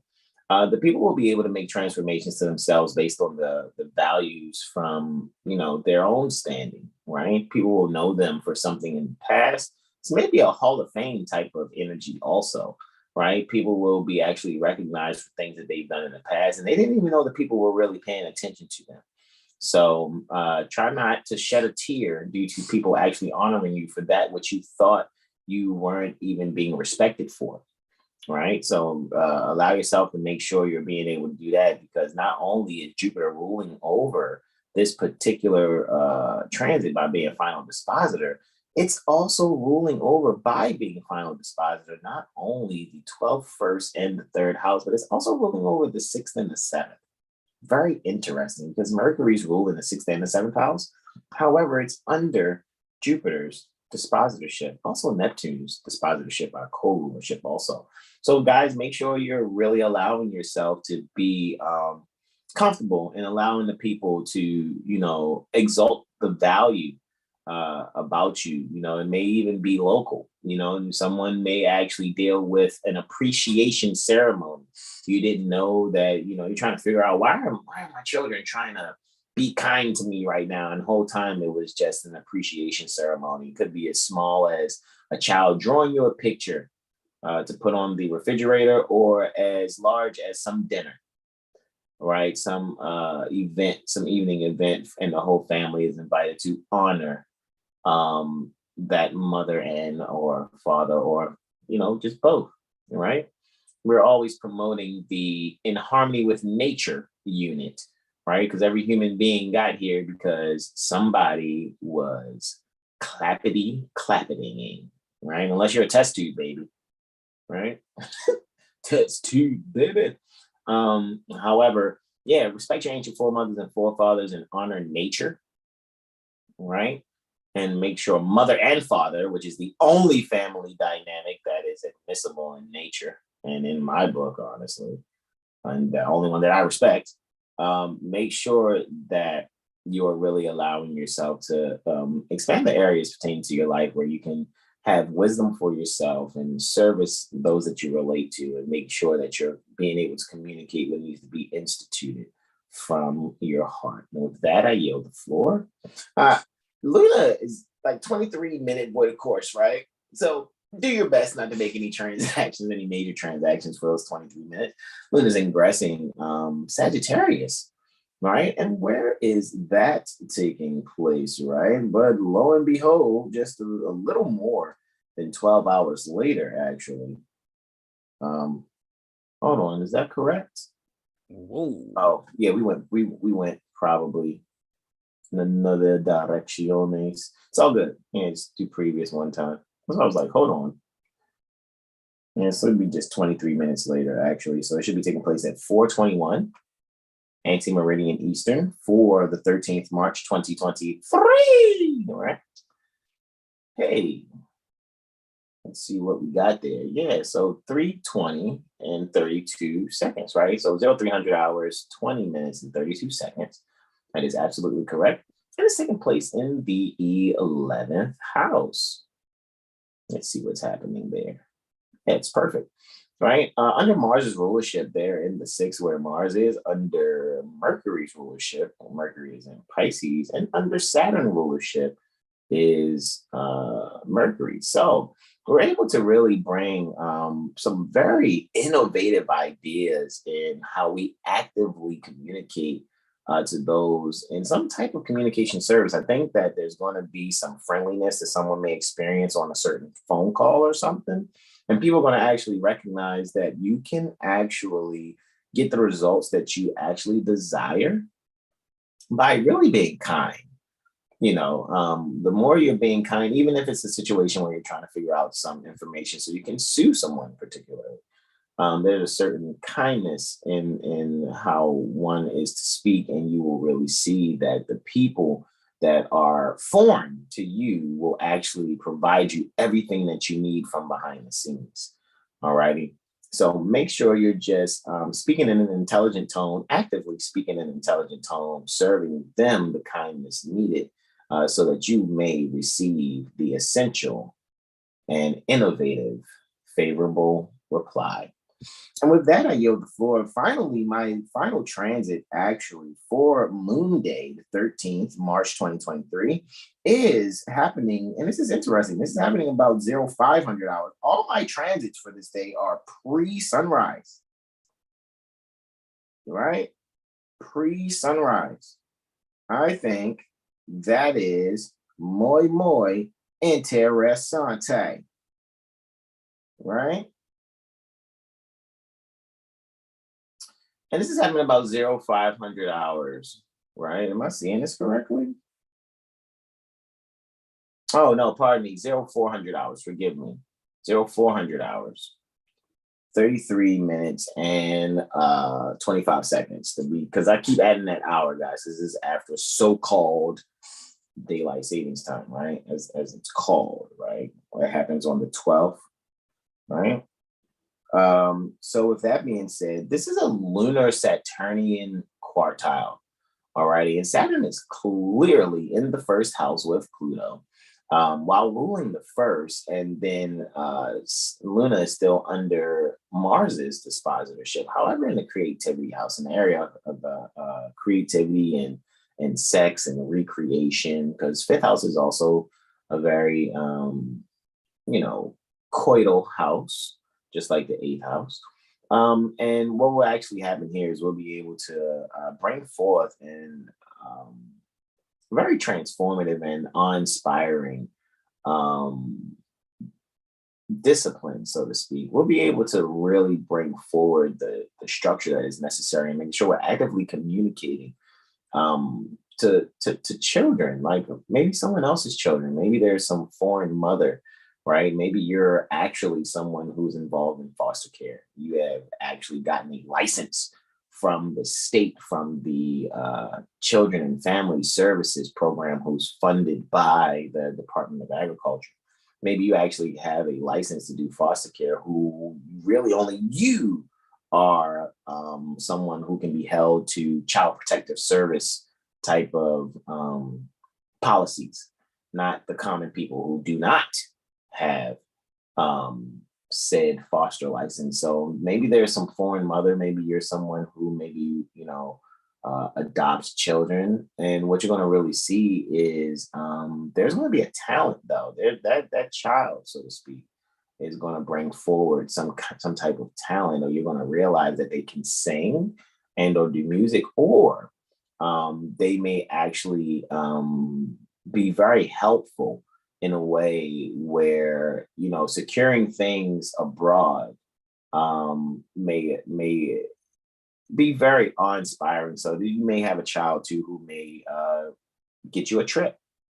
Hey mom, I think you've been doing so great. I just want to honor you with this. I want to, put you on a cruise or a trip to one of your favorite places. So that may be something that really changes the mindset of how mother looks at her children and seeing the activities that's communicated from their children. However, I think it's also showing that there's some very forward-driven thinking that's very creative, that maybe even if someone isn't allowing their child, the so-called child pertaining to this mother or father energy, not really providing them a trip that's far away physically. However, locally, what will happen is maybe a very good spa day, right? So just an opportunity for mother and father to actually relax, right? And then that will basically change the mindset. Maybe you're a child that your progenitors, mother and father, may have not actually looked at in a favorable way. However, what you're doing is being the bigger sentient being in the situation and caring for them in a recognition that they, no matter how much they were unfavorable as far as how they look at you, you are doing your best in bringing forward that which is necessary to honor them. And with that, I yield the floor in that stimulating aspect of Luna quartile Saturn. And I'm yielding the floor to our beloved brother, whom we're well pleased with the sauce, Brother Terrell Tamari Bay, Islam. Islam. Okay, so we're looking at it's Tuesday, Mars Day. We got the 13th of March, 2023 Christian calendar year, and 1442 Norse calendar year. So with this energy here on this day specifically, just do your best to not self-sabotage, or let's just say be disastrous to yourself or anyone closest to you. Really just be mindful and think before you act, because there's a whole rearrangement psychologically, emotionally, physically, for us all collectively. So don't be too hasty. And like I said, think before you act. So the first aspect that we have is the moon is to trine Jupiter, right? Who's going to trine Jupiter? Correct. Oh, this is before sunrise. This is before the sunrise, right? No. Correct, the mundo. No, that's March 4th. We went back. We went back. Went back too far. Might have hit that button twice. Take it back now, y'all. Hilarious. Consuelo says, peace and love, dear brothers and all. Ain't that, quote, I want to be saved, end quote, question mark.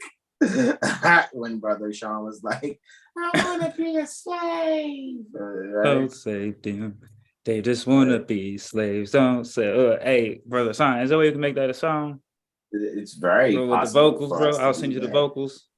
It's very possible for us to do that, seriously. Brother Jag be like the cameo for the video.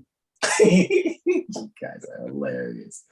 Consuelo also says access to those things can be difficult for some.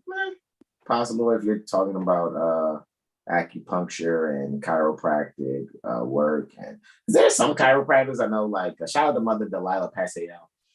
She was telling me about a chiropractor near Shakamoxon, near the Philadelphia Corporation, that they was doing chiropractic service like a cell phone almost. It's like, shoot, for 120 you can get as many adjustments as your body can take a month, like type energy. You know what I mean? So it's something to check into. Donnell says, Islam family says, also, I agree. The indulgence we manifest reflects our inversely thoughts, thinking patterns, which demonstrates our state of being, moving forward, life or death. Inner self was somehow changed to inversely. Oh, okay. Inner self manifest reflects our inner self, thoughts, thinking, and patterns. Okay. He's correcting himself. Got it. He said, who is editing? Question mark, laughing out loud. I know, right? How our phones do or devices. Like, man, hold on. That's not what I meant to say. No, indeed, Donnell, I totally comprehend. And we yield again to our beloved brother, whom we well pleased with the sauce, brother Terrell Tamari Day, Islam. Yeah, so moon's at 14 degrees, Sagittarius, 56 minutes. And Aries, Jupiter's in Aries, 14 degrees, 56 minutes. I'm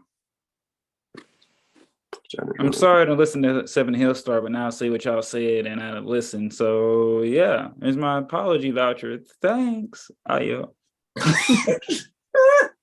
Yo. This is my sorry for. Okay, I'm gonna stop.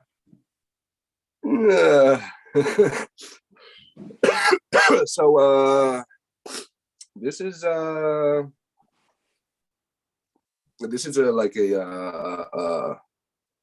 graduation, so to speak. I guess we'll call it a graduation because you're going. Connecting to what you really want, or what path you're actually on, or what actually brings you a sense of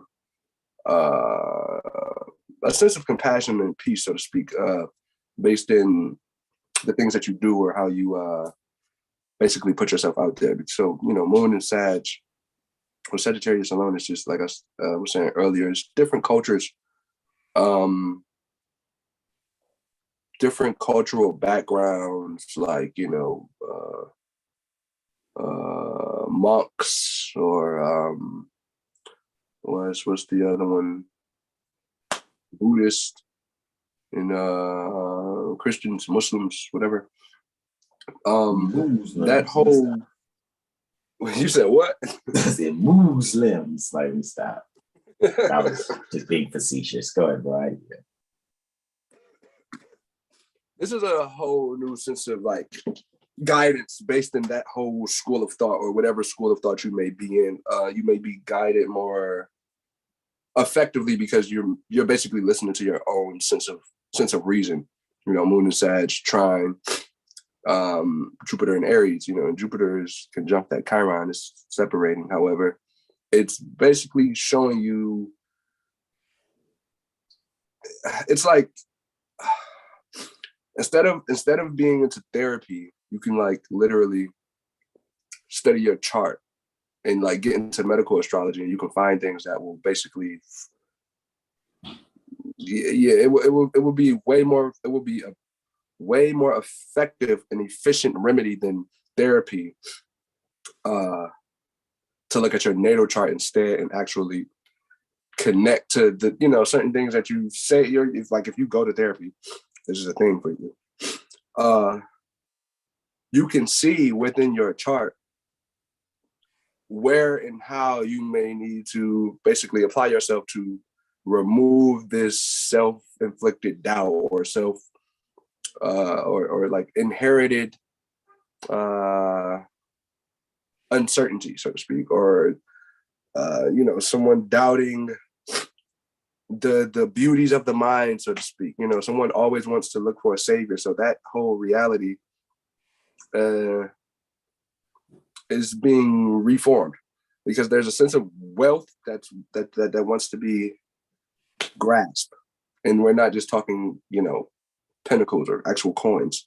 The wealth is actual health and being able to, literally just listen and hear or see, listen, right? Speak, smell. Those senses is actually, to actually have those things and to be able to walk and move whenever you want. It's really connecting to that reality and how you are exactly what you want to be based on what you want to be. There's no one else's. That's no one else's fault, so to speak. So this is the moment of basically taking control of your whole life and how you are to basically speak upon things that you know versus what people may believe. Because this is like a philosophical conversation, and everyone's speaking, very vigorously. Mars is ruling the second, Mars is in Gemini in the fourth. So it's like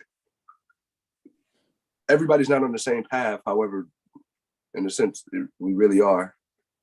However, certain terminologies, like for an example, like people who say they're Hebrews or whatever, they're saying that they're a language, and it's a simple disconnect with not really connecting to what that may be.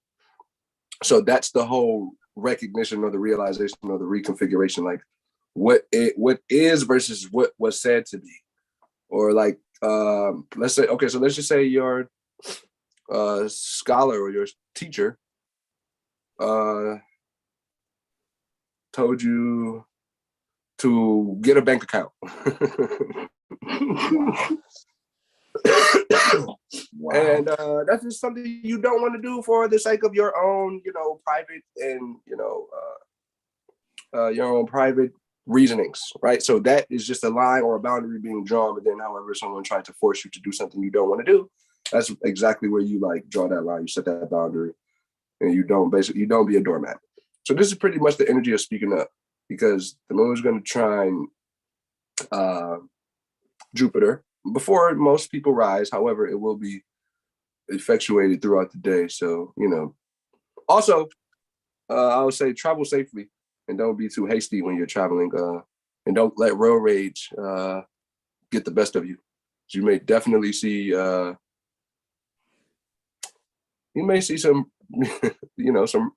some fighting as you travel. It's possible. Over a car accident, maybe. Who knows? They ran into their wheel, and now, yeah, you got to pay for that physically. But yeah, just be open to what you're not open to with this transit here. Yeah, so moving on, we're going to go to the moon is going to square Mercury. Yeah, so here it is. This is like the challenge for you to effectively speak about the things that you study or know, and make it make sense, in the sense of someone who they just don't believe it to be a thing. However, with the so Mercury's in the seventh, Mercury's ruling the chart, moon's in the fourth. You can actually get them to see the astronomy or the astrology based off of specifically the conversation that may be being had at this exact moment. This could be the moment of let's say you're scheduling a spa date with a friend, or you're going to get a pedicure with a friend, or you're going to do the sip and paint with a friend or a buddy. But that situation alone, or that conversation alone, will be actualized or communicated with the Mercury being in Pisces, because Mercury in Pisces would be the painting, or the what was it? What's the word? It would be the painting. What did I say? Sip and paint. Say something else. Brain fart. Creative pursuits in some sense. So if it's not painting, if it's not what? Do you see dancing? I definitely do. I do. Dancing. Even like, what is it? Karaoke. Yeah, like the whole karaoke. karaoke night, you know, so it's like the Mercury and Pisces could be karaoke because we're covering someone else's song, which would be Pisces, and then Mercury would be, you know, speaking about that or singing that song at a bar, which would be Pisces, or some sort of like event that, you know, they have you know, the spirits there specifically. But yeah, this is a great night to just really talk to your friends about the things that you probably don't want to talk about, because it'll bring a sense of unity and reality to the relationship instead of it just being based on fantasy and sweet whispers of nothing and bullshit. Basically, you don't really have to be, because when you know what you want to do and where you want to place yourself, you just do it, and there's nothing that can stop you from doing that but you. So this is pretty much that realization, because who you may be having a conversation with may not be on the same page as you. However, you know what you're saying is you know it to be, so you don't have to prove it to make someone say, oh yeah, I need to do that too. No, it's not. You're just gonna go on your path to show the way, so to speak. So do that if that's what you're doing. And like I said, don't let your emotions get the best of you with a disagreement. Just basically find a means to mitigate or reconcile the differences based on similarities, because I'm sure it's in there somewhere. And also, you should probably go get you a massage. That might be a good thing to do if your body is tense. Get you a massage, please. Get a massage. All right, so moving on to Mars is gonna square Neptune. So this is really, you know, you don't want to be so emotionally moved, because people can be hasty, be a little aggressive, putting their hands on people they shouldn't be putting hands on. Yeah, Mars in the 9th house is like, it's gonna be a debate about philosophies, or, you know, what is right and what isn't right. So Mercury's in the 6th. There you go, brother Sean. Yeah, bro. I was sitting here like, is bro really gonna skate through with no 6 houses or void of courses? Hey, yo. Like, what? Wow. I think he's made it. Wow. Is there about to be literally a conjunction very close with Mercury, Sun, and Neptune? Is that what's happening soon? That's interesting. Man, is that what's going down? That's thoroughly interesting, actually. It's happening. Yeah, so just to be frank, I'm gonna just say it. If you started a relationship with your coworker, that probably was the worst thing you could have done.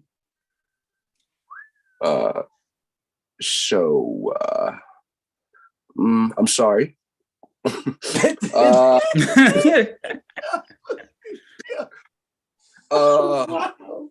God, yeah, that's tough. That's tough, bro. Yeah, that's tough. Wow.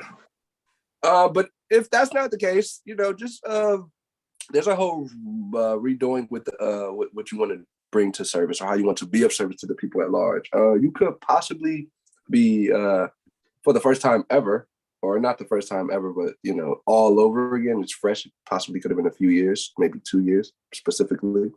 It's been about 2 years since you posted your art. Maybe painting, dancing, like bro said. Could also be like skating. You know, we'll probably be seeing a lot of skaters, you know, skating to the 70s music, Marvin Gaye, maybe. Anita Baker. Anita. 365 days of the year.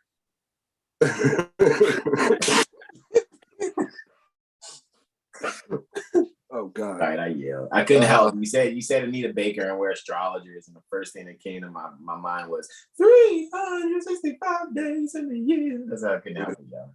Anyway, go ahead. I yelled. Islam.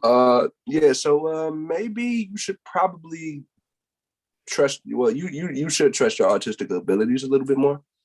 And remove that self-doubt of You can't do this because this isn't the norm, or flat out just fuck what people think, to just be frank.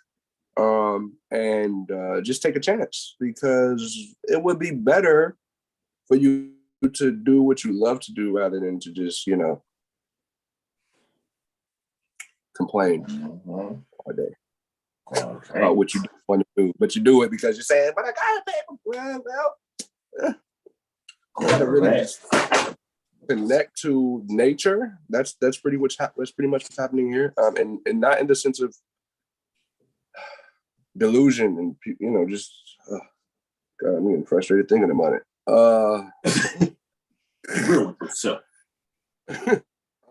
Yeah, for real. Just really be honest, because the more you're sincere and honest with yourself, the more things just naturally flow to you without you trying to force it to be. So, just really know what you want, which would be that Mars and Gemini.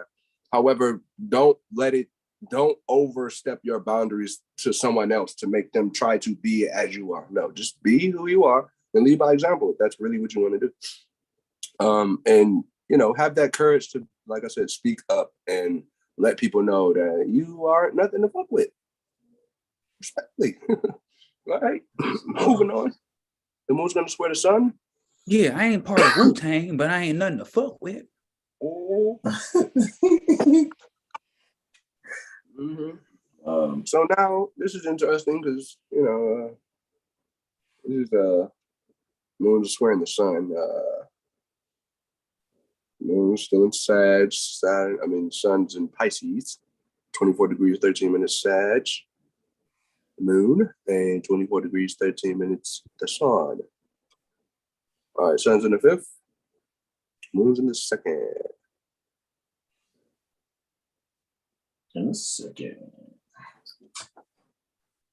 Yeah, so this could be like if you possibly ask some of your elders, or maybe someone from abroad possibly could actually be helping you with this endeavor that you may want to get into. It's possibly something with tarot. You're maybe getting into tarot now, or the astrology specifically. It's specifically the occult, the quote unquote occult. Basically connecting to your experience that you have for however old you are, and basically going back to where you can remember physically, to your younger days and how you may have done certain things, or what you did as a child could basically be coming back to the surface to let's say help you connect to that inner child to basically do the things that you really want to do. However, you don't do them based off of societal norms. That's not normal, or I can't do that because of this. It's like, as long as you aren't harming anybody and you aren't lying to yourself, I think you would be great. You'd be great. I think so. So, maybe you could be inheriting something. Your brother or sister possibly could be giving you, maybe booking you a flight or a trip to Dubai. I don't know. Who knows where? Maybe Canada or Jamaica. Yeah. Near the Canada Corporation. Near the Canada Corporation, yeah. Go see Niagara Falls. Yeah.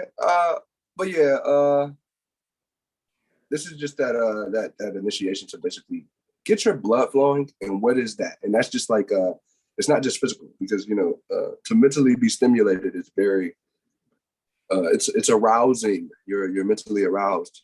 So it's like that same feeling, you could be searching for that, or getting that through working out. Maybe a lot of people are pumping iron, Mars and Gemini, pumping the iron. Trying to get that Arnold Schwarzenegger on. Schwarzenegger. Oh yeah, that's probably the best bet too, to direct your energy, or if you have anger issues.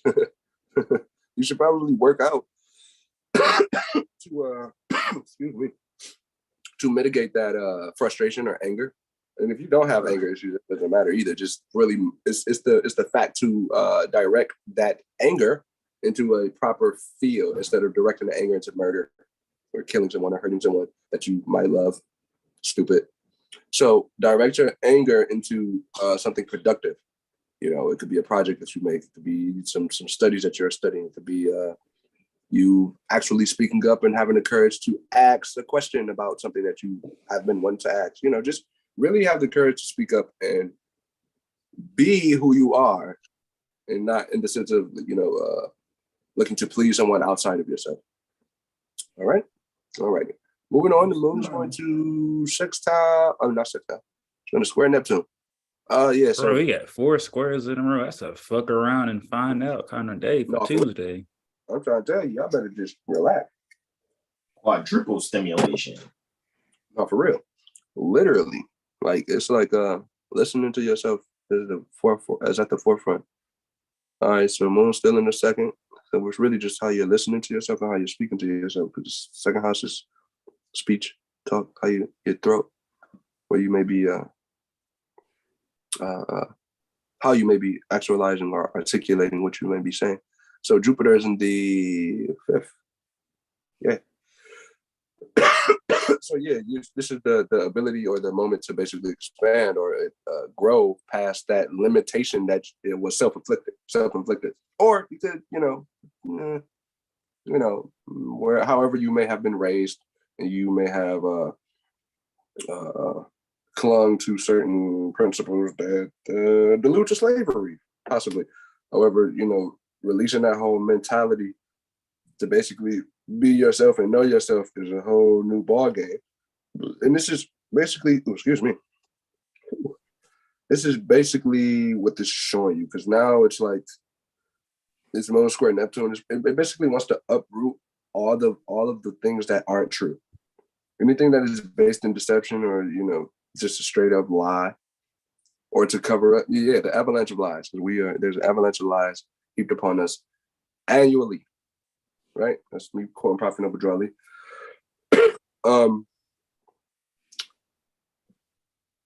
So with that, it's best for, because Neptune is in the 4th.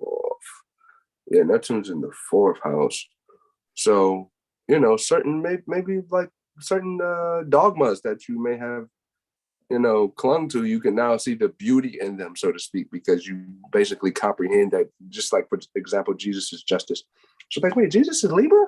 Or wait, you talk about scats? Or Jesus, wait, everyone is justice. Everyone can be justice in the sense of them being sincere and honest with themselves. And equilibrium will be the key word. Everything's balanced. If everything isn't balanced, then there's a sense of removal. So the moon square Neptune is basically, like I said, uprooting everything that's not substantial or sufficient to the mind or the soul for its, sense of growth. The mind, moon, Sagittarius is basically looking to grow, expand out of its usual environment. Jupiter is in Aries, conjunct Chiron. So, connecting to those wounds that you may have, they're like your best friend now. So you can laugh about the stuff that you've been through, in the sense of, that's not who you are, So this is basically that energy of letting go of things that are not for you and connecting to the things that are actually best for you, right? And that's basically that moon square Neptune, not indulging in war, but indulging instead of into the truth and the realities of actuality, so to speak. Like the whole illusions and delusions, like that's not a thing anymore. Look at that, there's justice right there. You see that? It's funny, right? But yeah, this is your sense of speaking up and making people comfortably uncomfortable, because it's the truth. The truth doesn't change, nor does it pass away. If you don't say it, someone else will. So it doesn't matter. This moving on. The moon is going to oppose Mars. So here's like, this is all challenges to better our character, right? These squares and these reflections, oppositions, oh, we're a little bit too far, yeah. We're a little bit in the future, yeah. April 12th, yeah. We need to go back, yeah. Oh, it was a quadruple tap, I guess. Yes.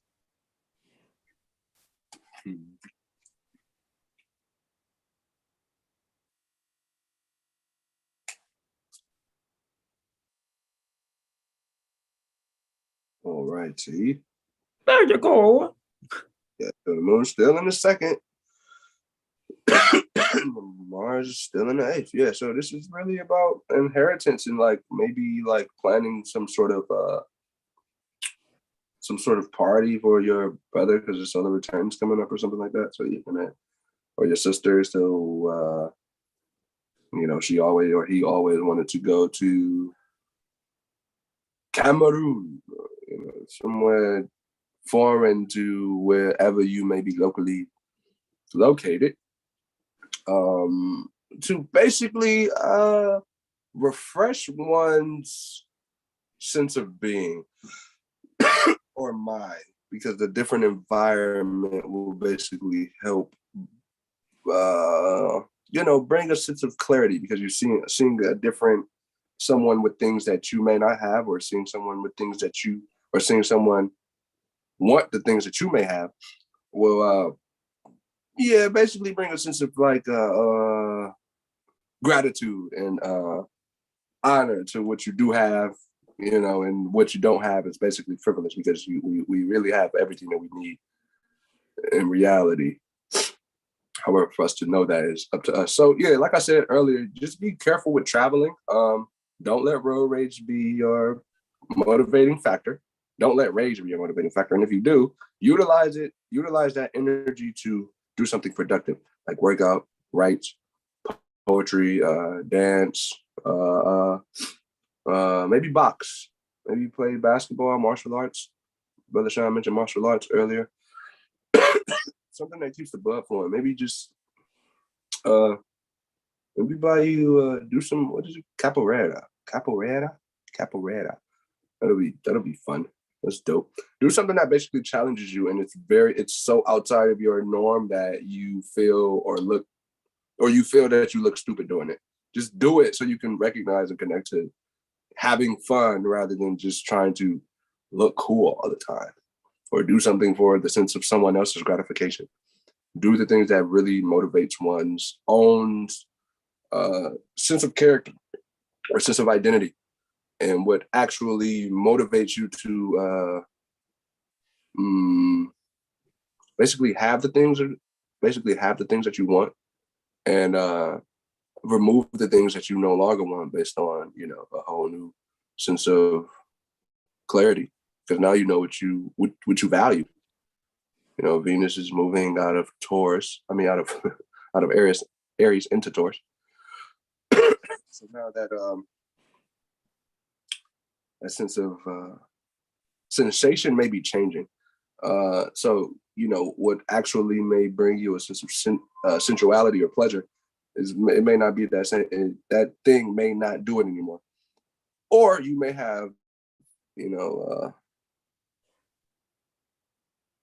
partake into something that you thought would bring you some sense of pleasure and sensuality, but it wasn't that. So now you have to basically backtrack, and that's fine too.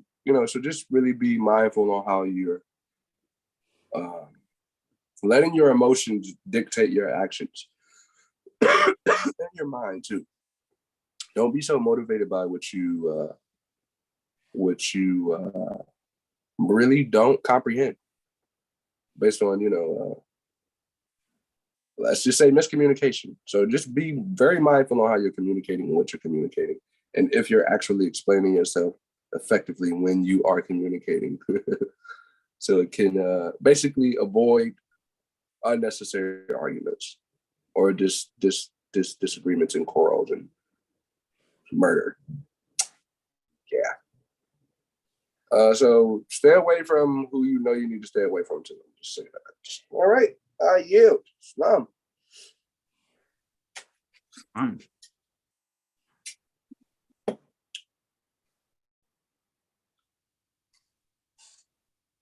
I guess you got to bring this thing on home, right? Alrighty. All right. You got the sun conjunct the ascendant. Right, 24 degrees. So it's the double dose of that Piscean energy. All right. I'll just say for this sunrise, all right, this is next Wednesday.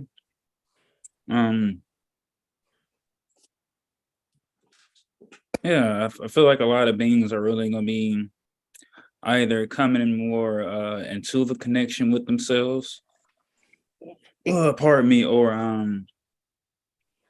coming out of it, right? Maybe not in a doom and gloom, but right, kind of having like a right, I guess like a midlife crisis type energy, but really seeing that things aren't working or that I know it's kind of like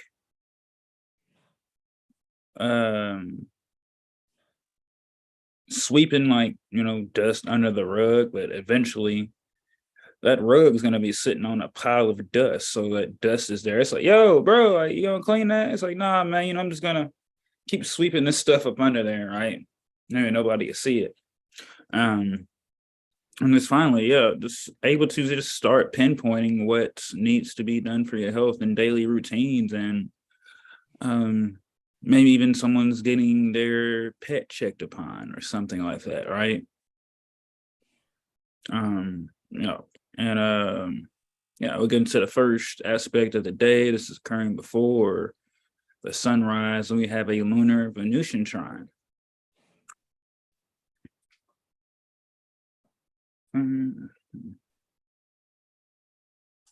Yeah, a lunar Venusian trine. All right, so this is like this will be occurring at 400 hours 50 minutes. So, all right, well, probably most likely resting and recharging during this time. All right. We've got Luna in the 11th house. We have Venus in the 3rd. All right, so this is occurring very, very late or early, as they would say.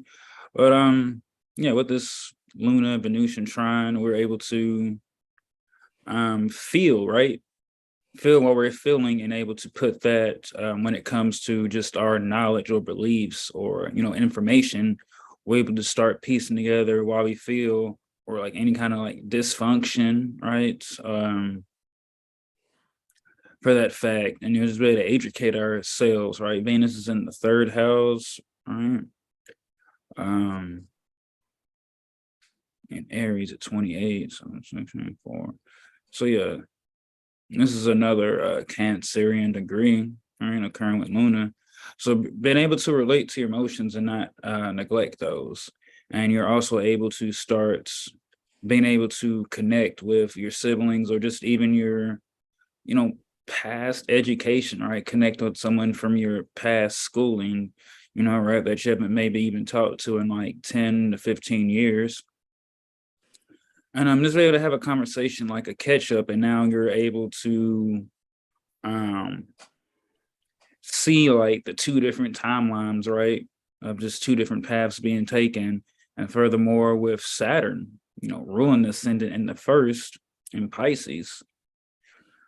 You'll see ways that you either restricted yourself when it comes to embracing spirituality, or how you didn't work hard enough in a certain area or aspect, and now you're able to really get the chance to chase that venture again, or move with that opportunity, or come back to that sense of self-identity. And it could be stimulating, right? Because Venus is squaring that ascendant. So, able to really invest in something that's more healthier in the fashion that will affect you. Venus in Aries, right? 28 degrees, about to move into Taurus. All right. One of the signs that she rules next to Libra. Yeah, I would say, if you can, like, this is like those do-it-yourself tricks or like gadgets that you can do. Luna's in 11th, right? So able to find some like cheap hacks to do something kind, something great for yourself. I don't want to say nice is foolish, but I'm able to learn something on the internet that's simple that you could do for yourself. All right, so Luna will be void of course after this. What was that? 3 hours? Yeah, 3 hours and 15 minutes void of course. All right, so no major purchases during this time. All right. So moving along, let me click that.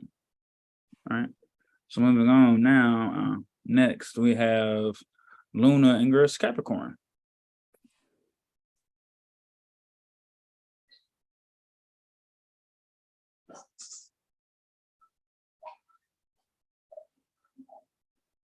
Awesome.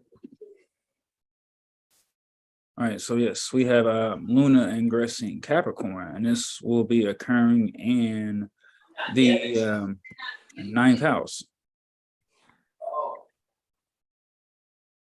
So yeah, this is able to take like the home structure and maybe anything that you might have grasped from whether it be like a current job that you do or like something that you're really interested for the long term, or something from the past that one might have done, but it's really not serving or working out for them anymore. Well, they didn't do it no more, but now they're seeing the value or the structure or the foundation that they gained while doing that. All right. Also, let's see, being ruled by Jupiter, right? Final spot of this Jupiter, but it's in a Saturn. So Saturn's on the 12th too. Interesting. Yeah, so you're able to, I think it'll be really interesting for like these next 2 to 2.5, 3 days or degrees. Just to see how when you listen to yourself and really just look at your foundation, besides trying to do everything else, and able to start find like a hold on your emotions, to be able to control those when you get angry, when you get sad, or when how people come across you, right? You're able to start working with those gifts to really expand just on how you do things and how you view, but also at the same time being disciplined and hardworking enough to know when to move and know when to stop. This is like a new beginning to just structure your emotional foundation and how you nurture yourself. And if you're really not sure, how to nurture yourself, or, what your emotional foundation is, this is a really good time to look at that while Lunas is in this transit, right? Sextile in Saturn, which is beautiful, right? Also, we're about to have that, that's the next aspect coming up, is that lunar Saturnian sextile. So you're able to build upon just the structures for yourself. What hasn't served you in the purpose, like what growing up in your childhood home that you saw that, you might not even be aware of, that it's still affecting you to this day, right? To this day, for that video. And you're able to really start moving from that, right? Especially when it hasn't served you, like when it comes to like controlling things or narcissistic, or you might not have had a lack of this, all these different things that you experienced when you were younger, when you were a child, that really kind of shaped you, all right? Especially when you look at the first 7 years, when it comes with that first Saturn square to your Saturn return.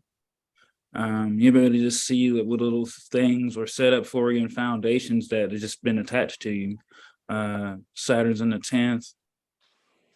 All right, got that. Actually, no, Saturn's in the 11th. Pardon me. Saturn's in the 11th. Yeah, everything in Pisces is so in the 11th, because Pisces and the Pisces Virgo axis is so intercepted. All right.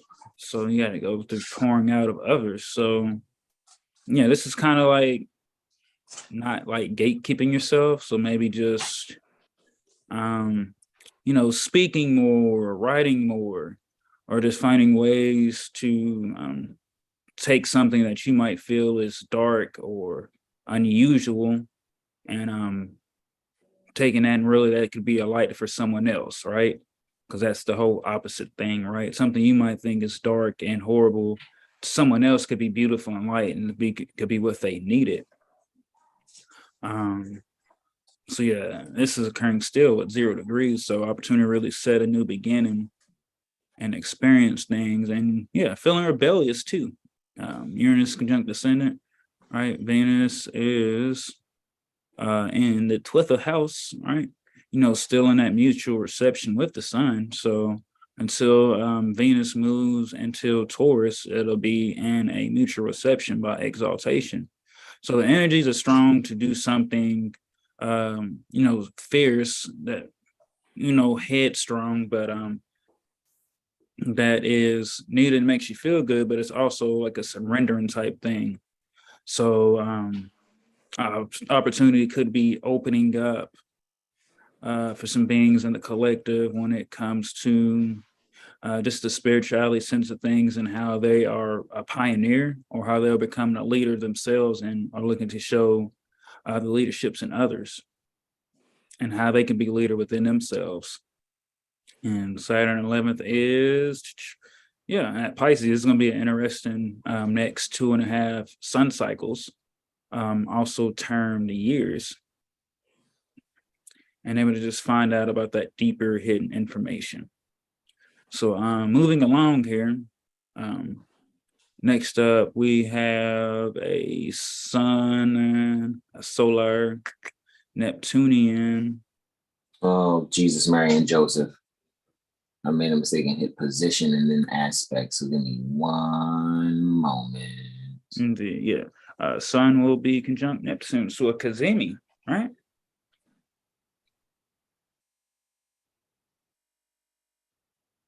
Let me take it back. Let me take it back. Back. Let me take it back.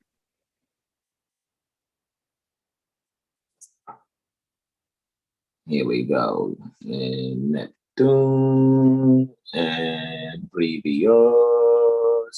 Go. Go, I say go. Go, go, go, go, go, go, go. And on the count of 3. Excellent. So let's see what we got there. Working. Go. Yes, man, that is really close. Mercury, Sun, and Neptune, man. Wow, yo, brother Jag, man, I got a 6th house for you too, bro. Wow, bro. 6th house cusp is conjunct Fomalhaut. Amazing. What? Remind me later. And then when it's later, you're gonna remind me later again. I love you so much. I love you so much. Gracias, linda. You want to sit down? Okay.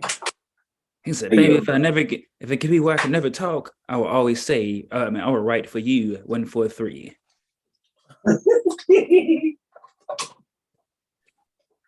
All right, so this is the final aspect. It is so occurring at 7:39 post meridian.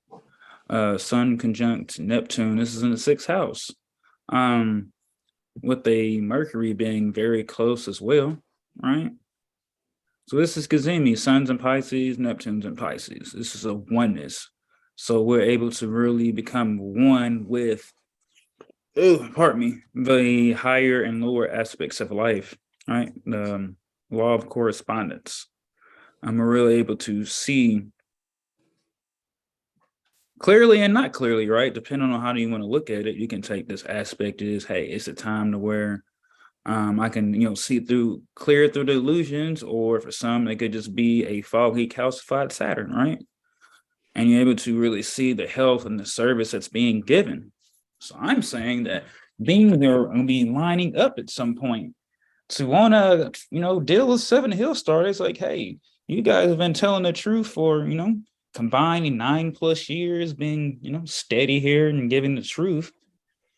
And hey, man, we finally decided we want to disillusionize and, really deal with the truth within ourselves and work on ourselves. Venus is ruling the charts, right? Venus still moving through Aries and the 8th. Yeah, so it's beautiful. Yeah, you'll be able to really kind of still have mutual reception, yo. Wow, this is wow. So Sun's conjunct Neptune. Neptune's a higher octave of Venus.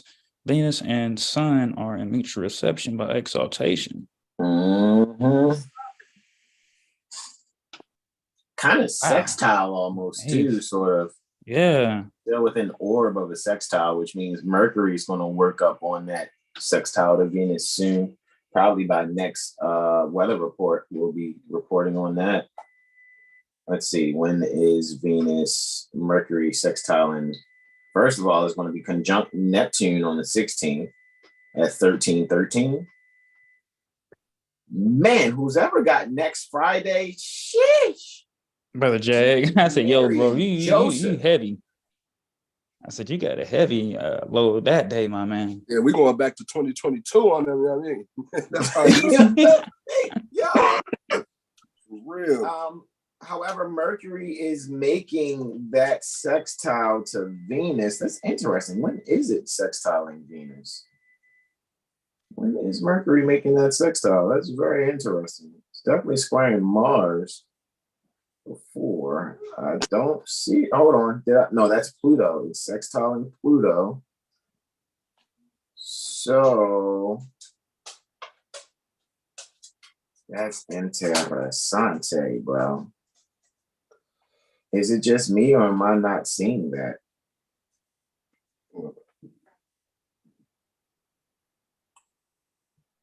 Mercury squaring Mars, right?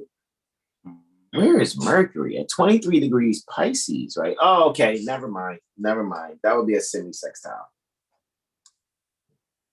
That was a semi-sextile. Wait, what you looking at? I was looking to see when there would be basically a sextile, but it's not a sextile. It's a semi-sextile between Mercury and Venus.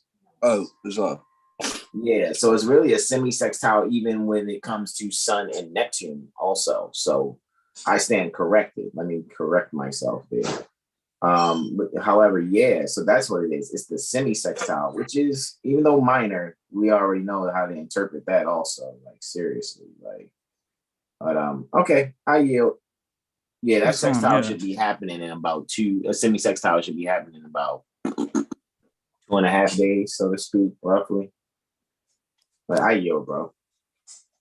So yeah, that's beautiful. So yeah, this is kind of like that clarity moment, you know. It's like being able to know what to do, what you need to do, and why. What'd you say, bro? And why?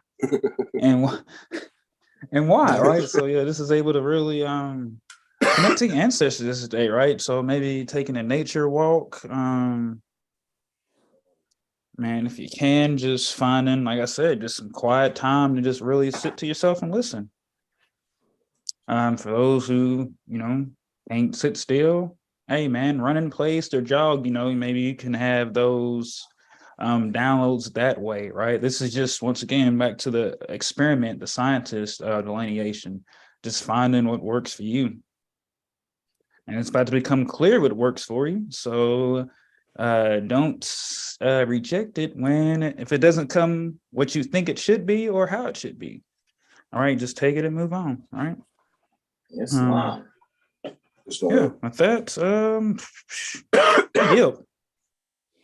Islam. Well, everyone, I appreciate you all. Appreciate first and foremost my beloved brothers in whom I'm well pleased and sharing their wisdom pertaining to these transits over the next 7 days from the 9th March 2023 till the 15th March 2023. So, Indy, I just wanted to know, since we're finishing up our live, if you wanted to make an announcement for your class today. I have you in my ear. I didn't put you on speaker yet, but we're still live. Do you want to announce the class today? Brother Ross. Okay, give me 2 seconds. Let me put you on speaker. All right, Islam, mother, you want to tell the people the class today and where they can find the link for your class today for your presentation? Yes, peace and love. Thank you so much. We're doing it open to all class. Every now and then we will do that. And right now, before nature's New Year, spring, we want to put a few things in order. And one is the treaty and about the treaty and how it is utilized and how maritime and admiralty law is as it relates to that court. Everything is three things: law, and then there's rules that they make for doing business on the sea. For instance, you have the law of the sea, then you have those rules that they call maritime law for those who are doing commerce on the sea. And then you have the venue in which to hear those matters, which is the admiralty procedures in an admiralty court. So we want to clear that up, and also whether the treaty is the law of the land, the law of the sea. We're going to straighten all that out. You can decide for yourself. So join us, and it is open, and you can find the link in two places. You can find it now that we are posting on our MHA Tax Eyes Wide Open Facebook. It's there, and the link is there to retrieve. And also, now that the site's back up as an archive, it is there on the homepage of our eBay publication. So I trust I'll see you there. I'm sure you'll enjoy the presentment and information we have researched. Peace and love. Gratitude indeed, beloved mother. We appreciate you and you travel safely. Islam. Islam. Peace and love. Peace. All right, sweet. So, yeah, guys, go to rvbaypublications.com to the homepage and see the class that Mother Rashi having an open class today. So you guys check it on out. Maybe I'll even myself send a link to the jurisprudence gym also. Who am I calling by mistake right now? I just made a mistake and called Brother R through the Instagram chat. Yeah, I know, right? I just made a mistake and did that. However, guys, yeah, tonight. So yeah, tonight. Baby, right. Yeah, so you guys come on and check out that link, and we'll just do our best to circulate that so you guys can check out Mother Roz's presentation.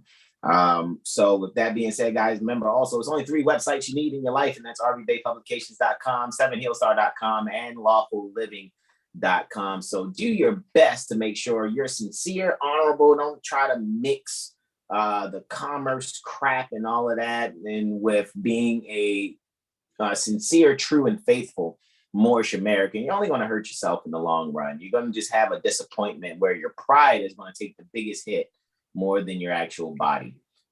So instead of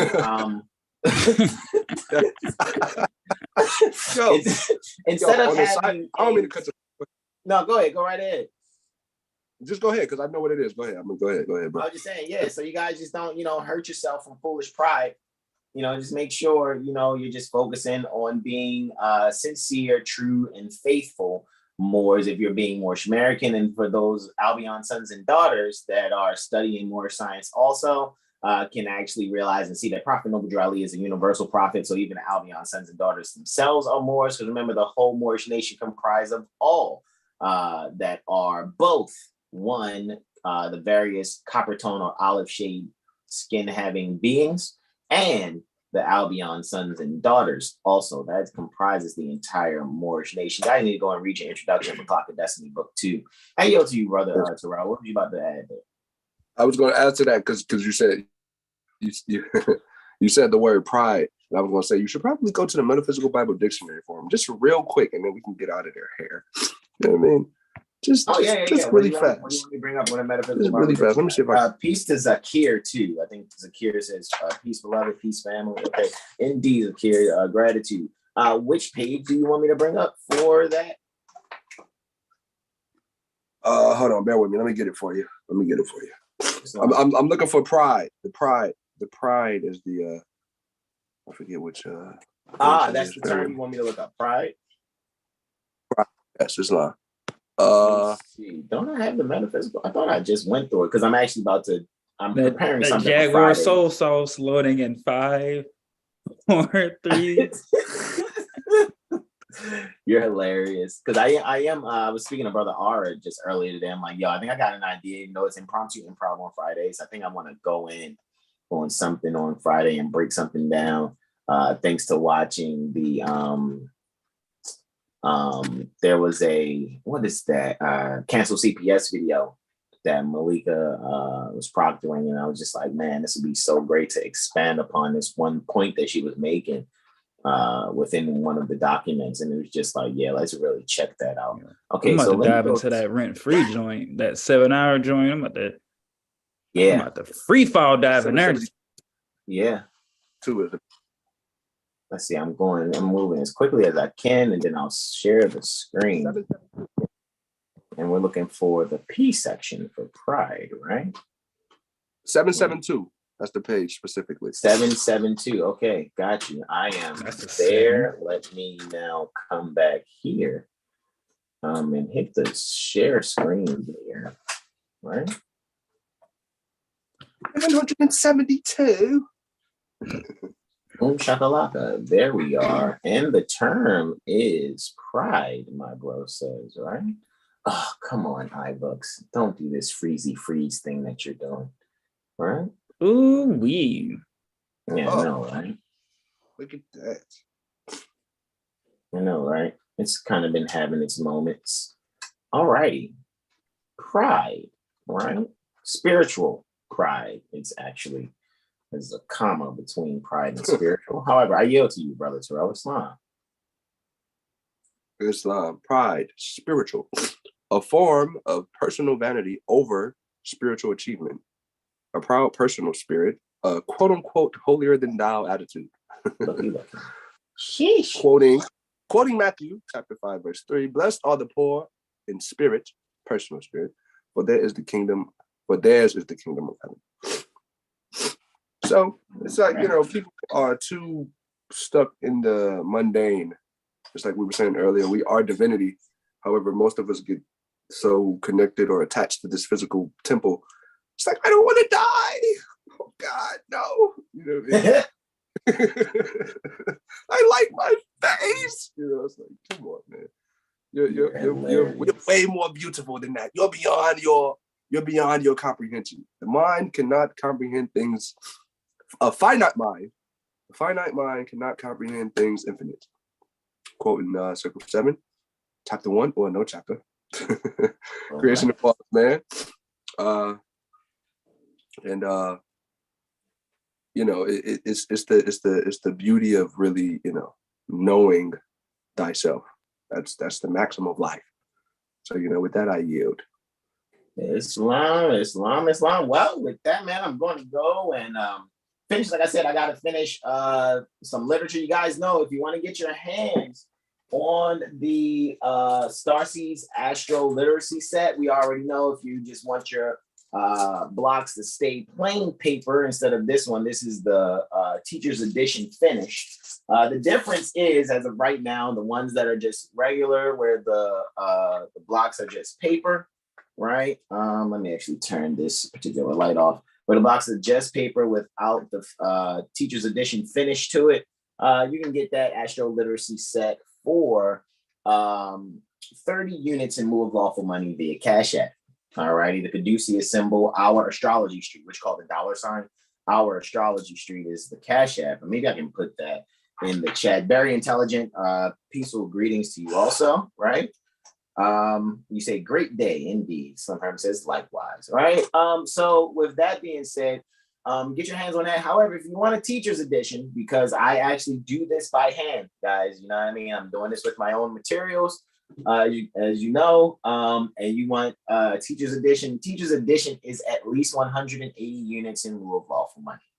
So yeah, it immediately goes up, added 150 units because of the time and energy I have to put into it. I mean, to be completely honest, I mean, if I actually took the time, even though it takes me a few days to get it done because I'm pacing myself, and I'm also a full-time father. I guess I can say that correctly. Yeah, I mean, with that also being said, what I'm actually saying is like I probably am taking about 3 to 4 hours, maybe if I check the whole time of doing it, But there's an energy that goes into making sure that these are ready to go how they are, right? And as we see here, and again, shout out to our beloved son of whom we're well pleased, John Alexander Dix, right? And I just made sure this has the finish that it needs to be what it needs to be, right? And hold this Pisces block for you guys. So you see it's a lot more rigid with the teacher's edition finish to it. So you guys want that. I think it's only very still maybe a handful of us that has the teacher's edition. But Pisces, you guys know, ruled by Jupiter and Neptune, right? Dealing with self-undoing wisdom and institutions, 12th house, and 12th house is a Caden house. Ayurvedically speaking, or pertaining to medical astrology, deals with the feet. And this is the mutable winter solstice sign, which means the last sign for winter. And the element and alchemical metal is water, and platinum for Neptune, tin for Jupiter. All right, and y'all know when you're finished doing all your studies that way with your Astro Aura Cube, right? You just find the element and alchemical metal, which I have right here. And this is where you actually release your block and your Astro Aura Cube, so to speak, and put it away for later, right? So I have these few more to finish off, and then I'll get that sent out to our beloved son of whom we're well pleased, John Alexander Dix. All righty. So with that being said, any other questions, comments, and/or suggestions? You guys already know you want to order your AstroLiteracy sets. You can go on 7healstar.com, join our email list. I'll make sure that email goes out, gets scheduled tonight, and gets to you for Thursday morning, so you guys can wake up to that. I think I set it for 9 Eastern, 8 Central, 6 Pacific, so you guys can get that email all at once across those different time zones. And whoever else actually is in so-called different time zones, shout out to our colleagues out there near Turkey, right? Those that actually subscribe to us also, and our other professional colleagues for that major astrological society that we are members to. So shout out to you guys also. With that being said, the baby has come. The baby's almost here. He's like full-time dad. The baby has come. Oh, we're almost there. Also, you know, my son is here also. Our beloved son, no more, please. And you know, we got the puppy here too. So yeah. Can't forget about Diesel. Basically, right? Diesel's right here too. Like, you know what I mean? He's been daddying it up. You know what I mean? His brother R, and I let him know it was a mistake. Yeah, bro, we about to finish this live. That was a mistake, bro. I didn't mean to call you. I was trying to hang up and accidentally hit your appellation. brother Jack said, Debo. He said it's long. I'm so sorry, bro. It's long. It's all piece of love. So yeah. So all right, guys. Yeah, order your literature if you like. Remember the regular version for your blocks to be still in paper. Right? I mean, it's just, you know, you just want to be careful. And some people that have just paper versions, they just fold their Astro Aura cubes and leave it. You know, they don't take them apart. They just leave it and then have them there. It's like on their coffee table or things of that nature. Shout out to Mother Sandra Fisher Bay.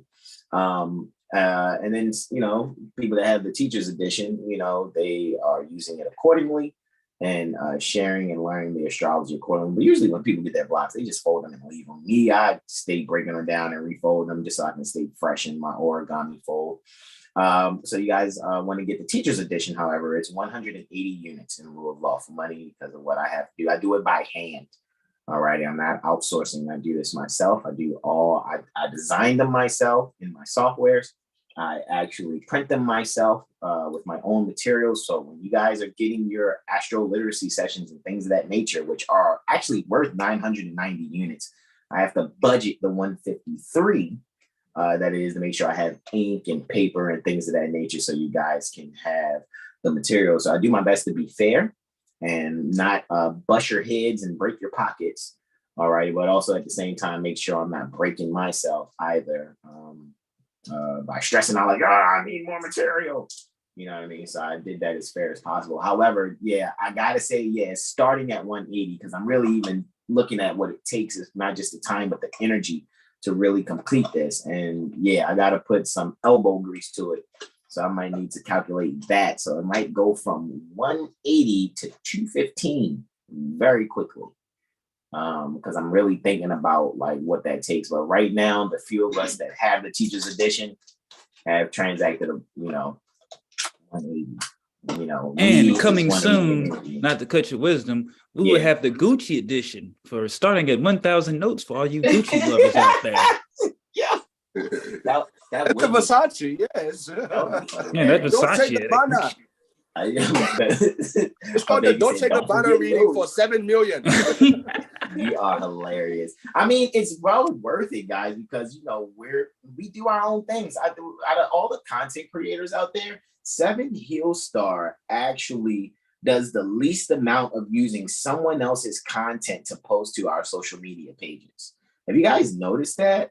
7 Hill Star does the least amount of using someone else's content. We're B-rolling our own content. You know what I mean? We're presenting the things that we do and we share.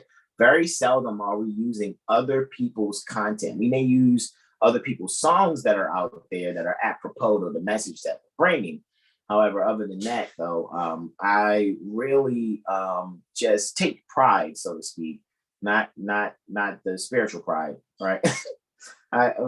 Some healthy pride in what it is that I and my brothers actually do and provide to our community globally and intergalactically. And with that being said, any other questions, comments, and or suggestions? Indeed, Slim Herman puts up the peace and love. Yeah, like I said, baby be here soon. We think the baby is going to be a Taurus, though. Very intelligent. Slim Herman says, gratitude, nobles. Indeed, gratitude to you also. And very intelligent says, funny. All right, so with that being said, guys, like you heard Mother Roz say, you want to check out the class at RVBayPublications.com, go to the homepage, find out what that link is. I'll share that link to those of you that are our loved ones at the Jurisprudence Gym at lawfulliving.com. I'll post that on the 7 Hill Star Astrology Firm's page within the community. And I'll also send it to our Lawful Living Telegram also. And again, shout out to the 3 websites that you only need to be a part of. And that is rvbaypublications.com, 7hillstar.com, and lawfulliving.com. With that being said, no more questions, comments, and or suggestions. That's the first time I asked. What'd you say? Be yourself. And donate. With that being said, you all, I yield the floor. These I'm about to back up, baby. I'm about to back this up. Give me. Fuck yourself. All right, you all. And so this is where we say to you all, namaste, namaste, namaste. Islam, Islam, Islam, y'all.